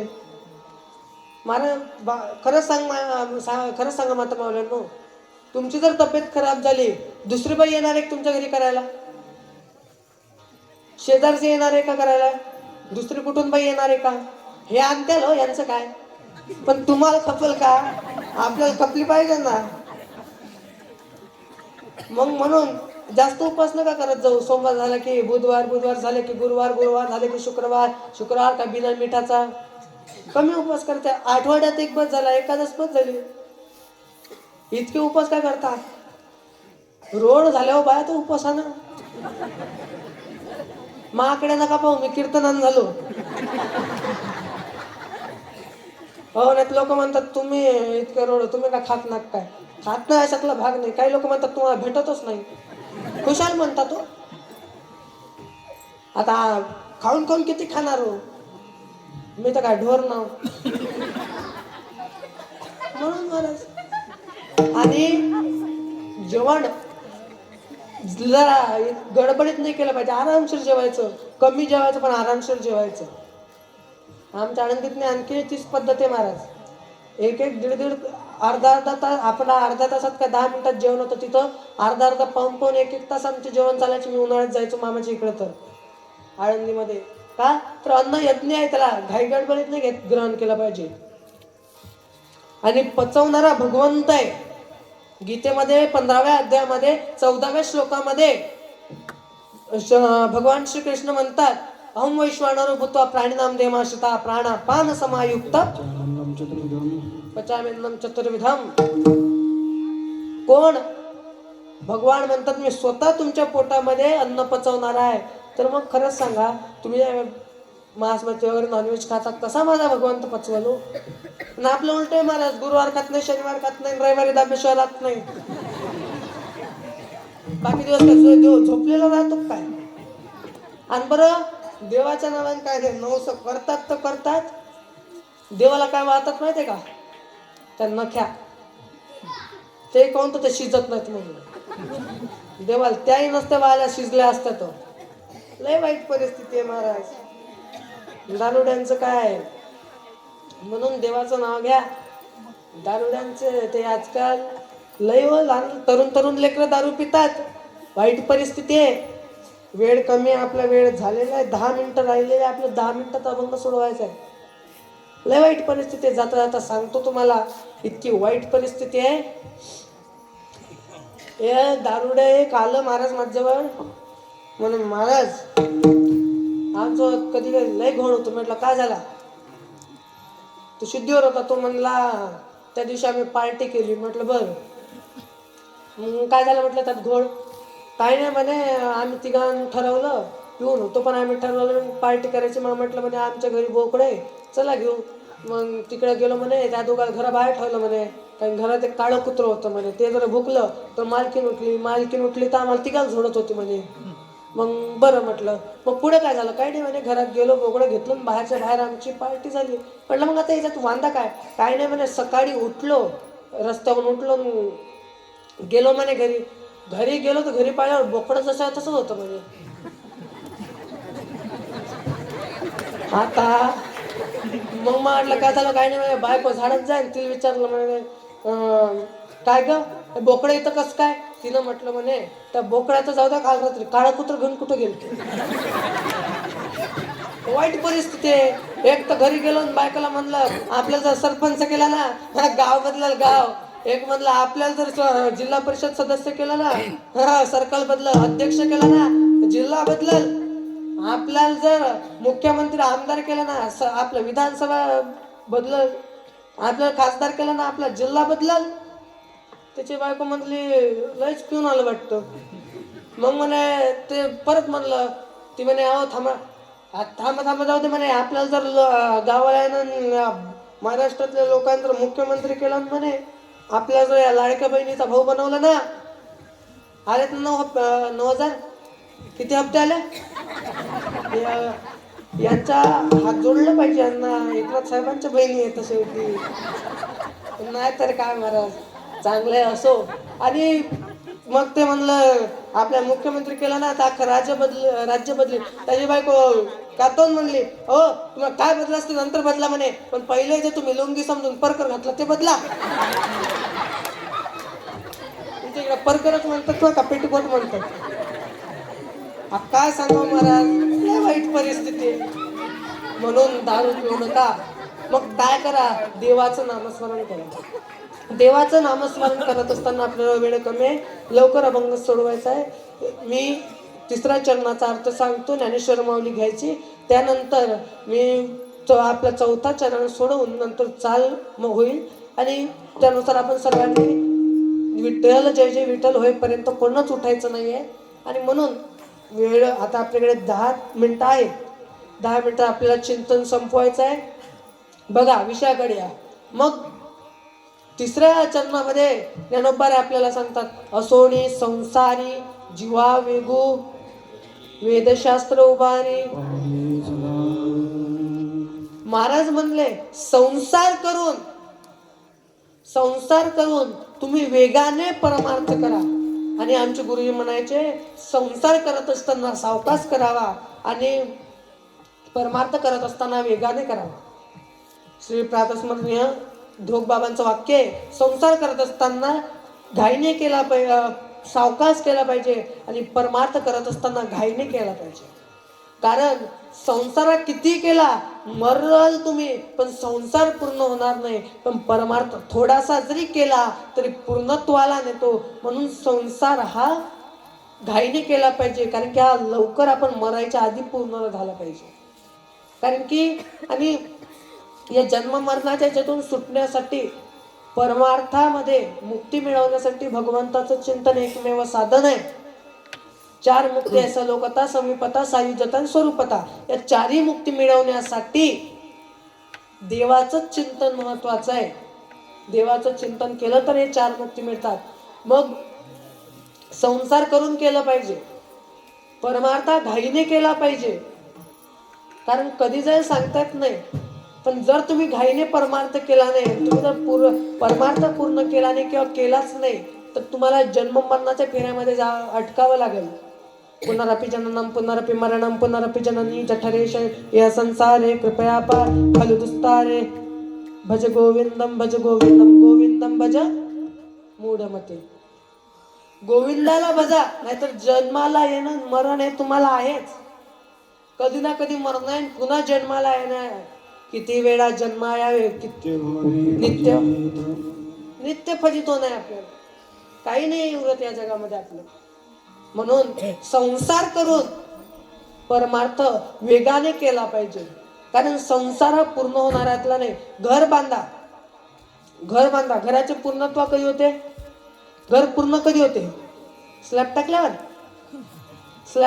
दुसऱ्या मजल्याचे चाला काढलेल्याच असतात. दुसरा मजला बांधले की तिसऱ्या मजल्याच्या चाला काढलेल्या असतात. हे पूर्वीपासून आलेल्या चाला आहेत महाराज.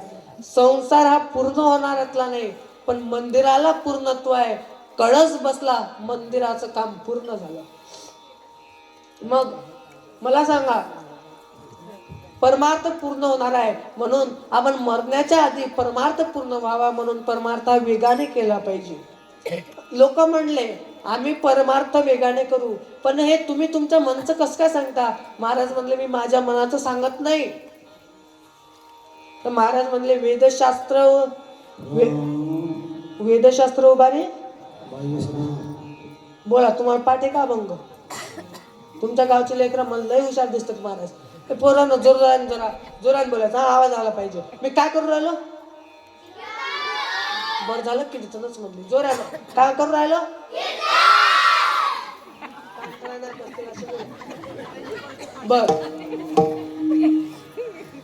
बरं मला सांगा, काही वर्षापूर्वी एक पिक्चर आला होता सैराट नावाचा. त्याच्यामध्ये गाणं कुठलं फेमस झालं होतं? झिंगाट. एकदम राईट. आता मी म्हणाल त्याच्या मागचं तुम्ही म्हणायचं, माझ्या मामाची पोरगी 1 नंबर दिसती साडीवर, तिला गाडीचे हप्ते पिटे ना, बाप हप्ते फेडू मेला महाराज. बर मला आमदार झाल्यासारखं आमदार झाल्यासारखं वाटतं. इकडे एक माणूस भाव देत नाही. आता मला सांगा, या जगामध्ये देव आहे का? पाहला का? मग कसं काय म्हणताय? त्याच्यावर उत्तर मी देतो. दुधात लोणी आहे का? मायांनो, दुधात लोणी आहे का? आहे. दिसते का? बर, मला सांगा, असंच एक पोरग मला म्हणलं, त्याला त्याच्या घरी गेलो आणि त्याला म्हटलं, त्याच्या घरापुढे म्हैस होती, त्याला म्हटलं हे म्हैस दूध देते का? नाही म्हणे, काढावं लागतं. लय भारी लागत रे. लहान लेकर आहे, कमी आहेत का काय? त्याच्या घरात गेलो आणि तो म्हणला आपल्या घरी ताक घ्या. मी म्हटलं नाही नाही, रात्र झाली, आम्हाला निघायचंय. तुम्ही म्हणे मोठ्याच्या घरा पाहूनच घुसता, जिकडे नारळ मोठं तिकडेच जाता म्हणे. मी म्हटलं नाही बाबा, चाल. गेलो घरात या ताक होतं. म्हटलं चहा दूध काही घेत नाही, ते पाहू दे तांब्या कसा आहे, माझ्या ताकच आहे. म्हटलं पाहू दे. मी गट ताक पिलं महाराज. वेळ कमी आहे, फास्ट मध्ये सांगतो. आणि खरंच लहान मुलं खूप गोड असतात आणि तेवढेच कुची नसतात. ते ताक पिलं आणि ताक पिल्यावर महाराज त्याला म्हटलं, का रे तुझी मम्मी कला करणार नाही का? तर मम्मी येईन तरी काय कला करणार आहे म्हणे. म्हटलं इतकं ताक पिलं म्हणून आता ताक संपलं? नाही नाही म्हणे, येईन तरी त्यात रात्री उंदीर मेला होता.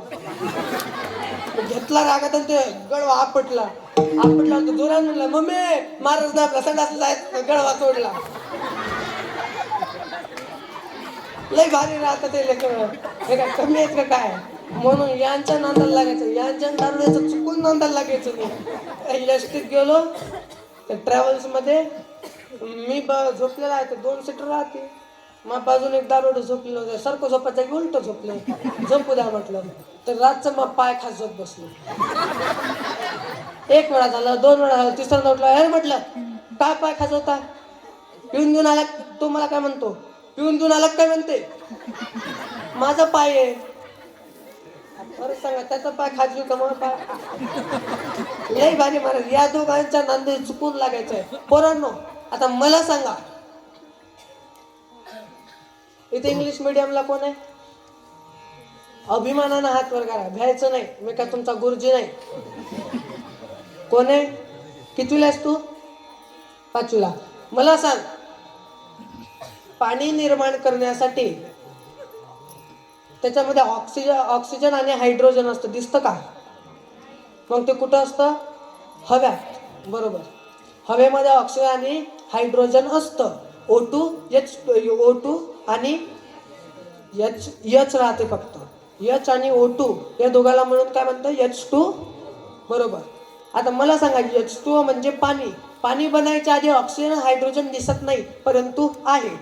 दुधात लोणी दिसत नाही, पण आहे. घर्षण कराल, लोणी दिसेल. तसंच नामचिंतन कराल, भगवंत दिसेल. सायन्सच्या दृष्टीने कळायला पाहिजे. आजकाल हे सर्व जोडून समजावलं तर कळतं. याचं कारण आहे, आजकाल 2-4 पुस्तकं वाचून लोक म्हणतात माऊलींनी भिंत चालवली, रेडा बोलावला. आजकालच्या माणसांना वेद येत नाहीत, पुराण येत नाही, गीता येत नाही. त्यांच्याकडे लक्ष देऊ नका. काही लोक म्हणतात हनुमंतराय उडत गेले, येताना आले. त्याला कथाच माहित नाही. हनुमंतराय पहिल्यांदा सीतेला पाहायला उडत गेले आणि उडत आले.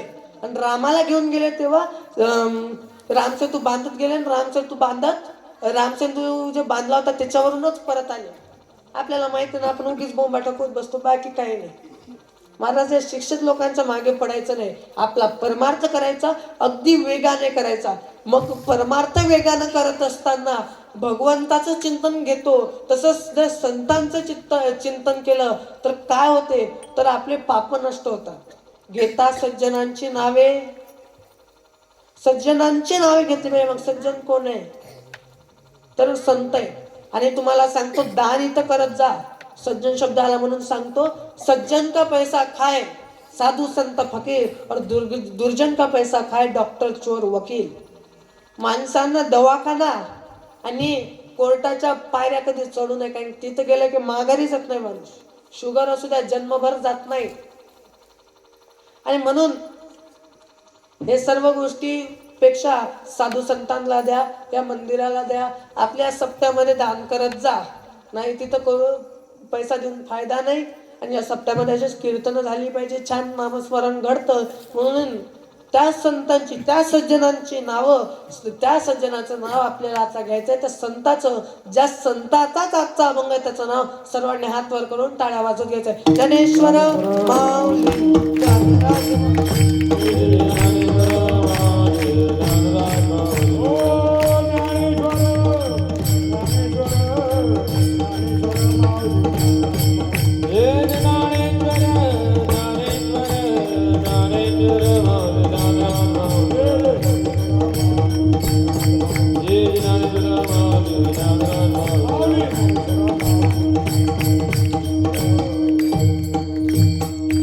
या संतांची नावे आपण घेतली पाहिजे. या संतांची नावे घेतली तर आपल्याला फायदा आहे. नाहीतरी दारुड्याचं नाव घेऊन फायदा नाही. नाव देवाचंच घेतलं पाहिजे. नाहीतर आजकालचे नाव लय भारी येतं. नाव गंगाधर, आंघोळ नाही महिनाभर.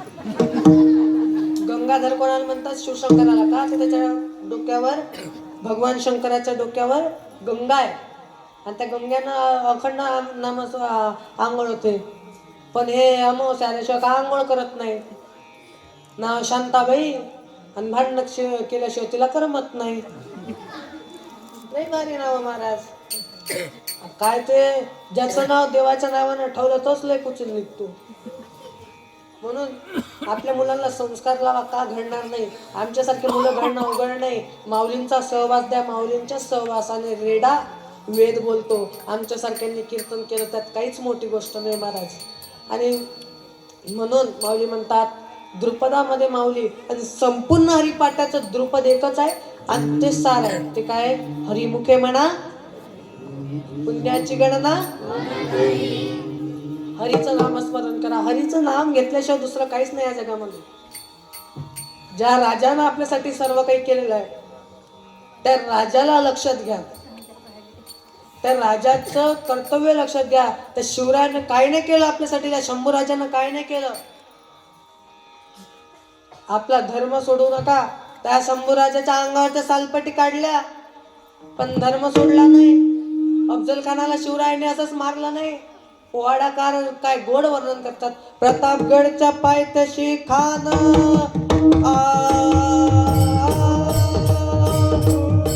हे प्रतापगडच्या पायथ्याशी खान आला बेगुमान नाही त्याला जा.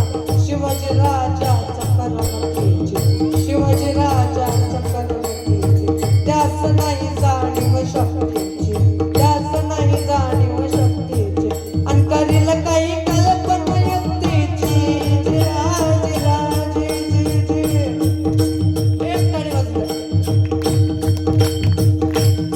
काय नाही केलं त्या राजानं?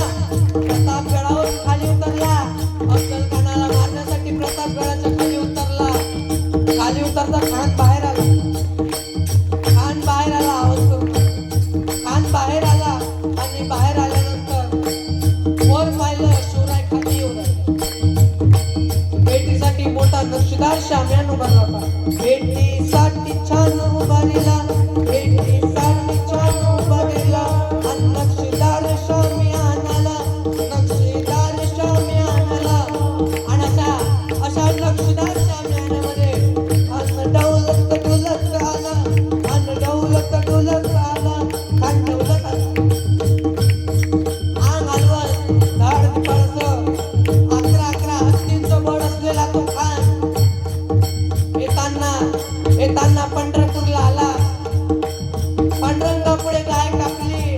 तुळजापूरला आला. तुळजापूरला आल्यावर देवीला चितळा करेल म्हणून शिवरायानं तिथल्या मावळ्यांना सांगून मूर्ती बाजूला केली. तिथं नकली मूर्ती ठेवली, स्वयंभू मूर्ती काढली आणि टाळ वाजवली. त्या स्वयंभू मूर्तीमध्ये, त्या स्वयंभू मूर्तीचा त्यानं चिरा केला. त्याला कळालं स्वयंभू मूर्तीचा करता आला नाही. त्याला कळालं स्वयंभू मूर्ती नाहीये. स्वयंभू मूर्ती घेतली, सापडली. त्यानं त्याला चिर काढायला, मातीसारखं करायला विचार केला. त्याला जमलं नाही. भवानी प्रगट झाली आणि इतका बलशाली तो अफजल खान. त्यांना आया बाया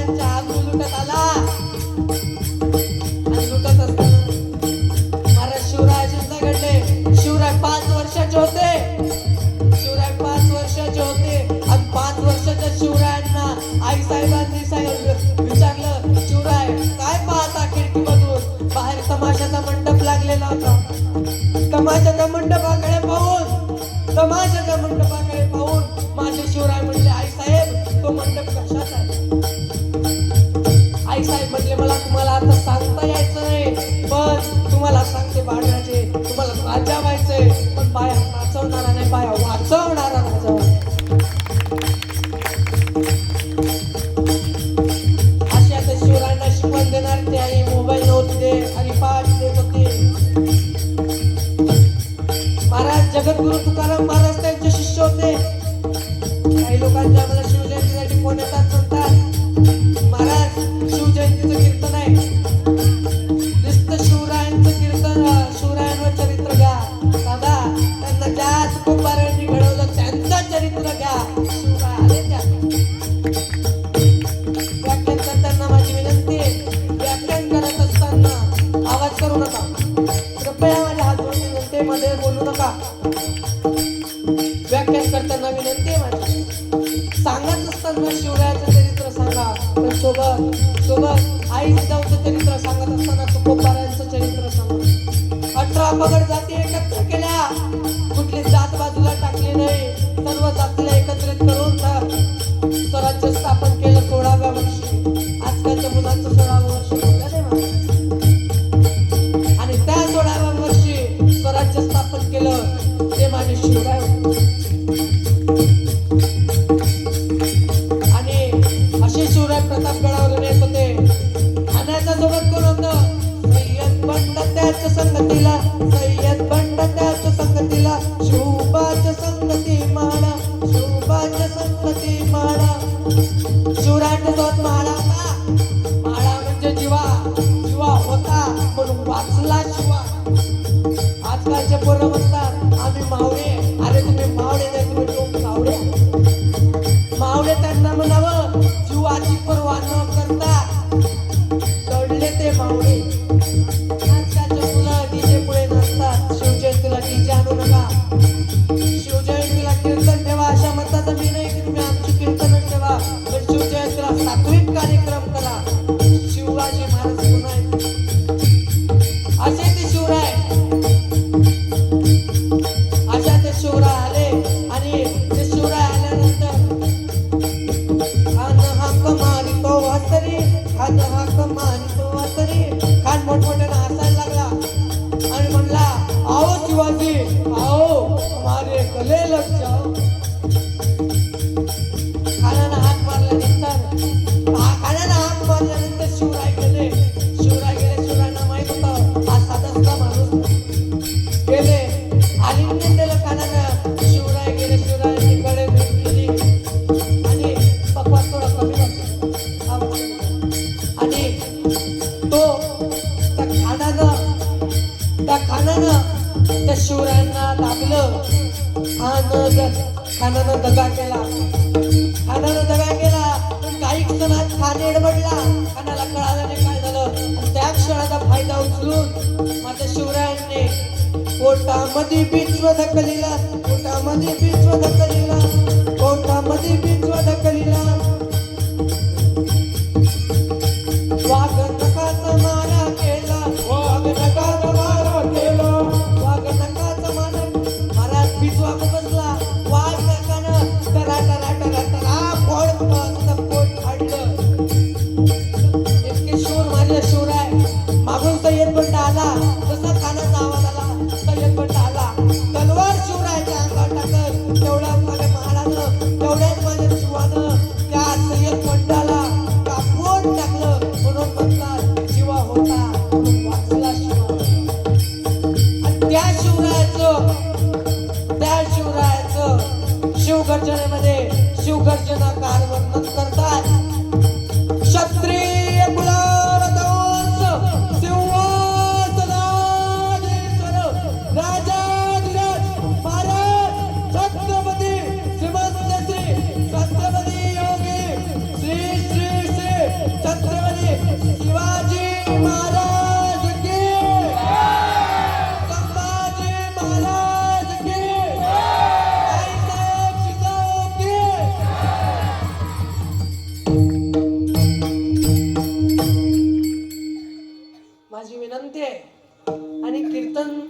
कीर्तन सुटलेलं आहे. वेळेमध्ये कीर्तन सुटलं आणि कंबर सोडल्यानंतर काहीतरी शिवरायांचं चरित्र सांगणे काळाची गरज आहे. माझी विनंती आहे, माणूस वारल्यानंतर त्याचे जे तुम्ही राख असते ना नदीत टाकताना थोडीशी राख शेतामध्ये आणा, खड्डा करा, त्यात टाका आणि त्याच्या निमित्त त्याच्या नावाने एक झाड लावत जा. आजकाल आपल्याला माहित नाही, बरेचसे मनुष्य वारल्यानंतरच्या प्रक्रिया, त्यात एक अस्थि विसर्जनाची प्रक्रिया असते. आपल्या अमरावतीला जवळचा मोझर आहे, नाही गंगेत जायचं इतके दूर काम आपल्याला. तुकडोजी महाराजांनी मोजरीला खूप ते कुंड तयार केलेलं आहे, सर्व नद्यांचं जल त्याच्यामध्ये आहे. तर गंगेला गेले तर ब्राह्मण 51 हजार सांगतात, सरयूला वगैरे, पण काही नाही, तिथे काही नाही आहे.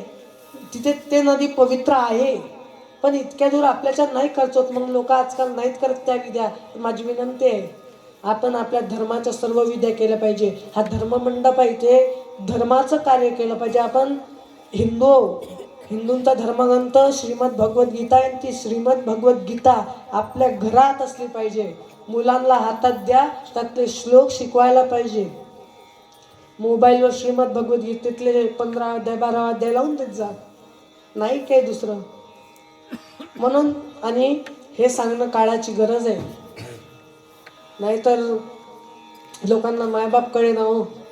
त्या मायबापांचं खरंच नका, मायबापांनाच प्रेम करा. तुम्हाला नाही पंढरीतला देव कळणार जोपर्यंत बापातला देव कळाला नाही. पंढरीतला देव तेव्हाच कळाल जेव्हा बाप, घरचा बाप कळाला. बापाला वृद्धाश्रमात टाकून किती वाऱ्या केला तर देव पावणार नाही. पण देवाच्या वाऱ्या केल्यापेक्षा घरच्या बापाचे पाय दाबले तर ते पुंडलिकाच्या घरी, त्या मायबापाची सेवा करणाऱ्या पुंडलिकाच्या घरी पांडुरंग आला. तसाच पांडुरंग आपल्या घरी येईल. आई वडिलांची सेवा करा. आणि इतकंच नाही, माझी विनंती आहे सर्वांना, देवाचं नामस्मरण आवर्जून करा. येता जाता चालता बोलता नेहमी देवाचं नामस्मरण करा. देवाचं नामस्मरण महत्वाचं आहे. मग आपण म्हणतो की देवाचं नामस्मरण ज्यानं ज्यानं केलं त्या कोणाकोणाचं भलं झालं असं लोकांनी विचारलं. मग त्यावेळेस एक गोड उदाहरण अभंगाच्या 4थ्या चरणामध्ये ज्ञानदेव मानवासाठी आतून, ज्ञानदेव मानवासाठी आतून, ज्ञानदेव मानवासाठी आतून, ज्ञानदेवासाठी आतून, द्वारकेचा राजा पांडवा घरी, द्वारकेचा राजा पांडवा घरी, हरिमुखे माना, हरिमुखे माना, हरिमुखे माना, हरिमुखे माना. द्वारकेचा राजा पांडवा घरी, द्वारकेचा राजा पांडवा घरी, हरिमुखे माना, हरिमुखे माना, हरिमुखे माना, हरिमुखे माना. पुण्याची गणना, हे पुण्याची गणना होण करी, होण करी,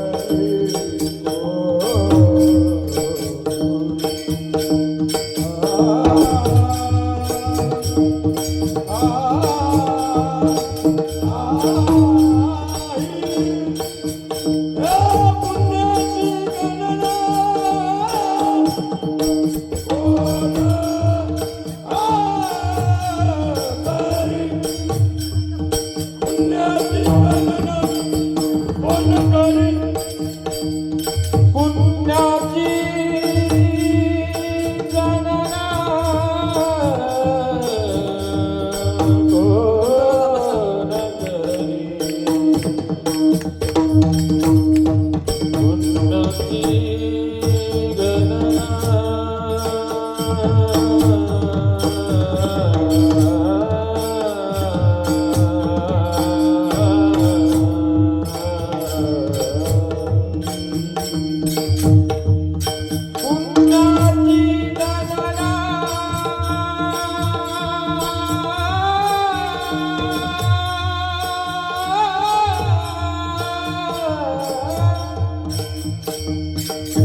महाराज म्हणले त्या पांडवांना बघा, मग लोक म्हणले ते पांडवांना वनवासच भोगायचं काम पडलं.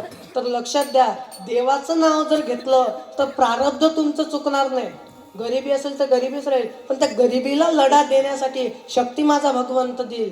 कारण पांडवांना जरी वनवास करावा लागला असेल तरी सोबत माझा भगवंत होता. आणि म्हणून द्वारकेचा राणा पांडवाच्या घरी जाणारच आहे. आणि म्हणून त्याच्यासाठी पुन्हा हरिमुखे देवाचं नामस्मरण करा. बाकी काहीच नाही या जगामध्ये, तेच महत्वाचं आहे.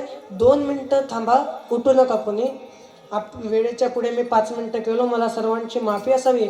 आणि खरंच माझ्याकडे बघा, आज बघितलं तर तारीख बरेच दिवसांनी घेतली, पण आता या 2-4 दिवसामध्ये वातावरणामुळे माझी तब्येत खराब झालेली आहे. पण तरी मी इतक्या स्फूर्तीनं बोलतो. मग कमीत कमी मला थोडंसं सहकार्य करत जा. आणि आज तुम्ही गोड सहकार्य संपूर्ण मंडळीनं केलेलं आहे. असंच सहकार्य पुढे असणाऱ्या कीर्तनाला वगैरे भागवण्याला करा. आणि दरवर्षी कथेला वगैरे असंच सहकार्य तुमचं राहू द्या. हे सहकार्य गावकरी मंडळींचं असलं पाहिजे.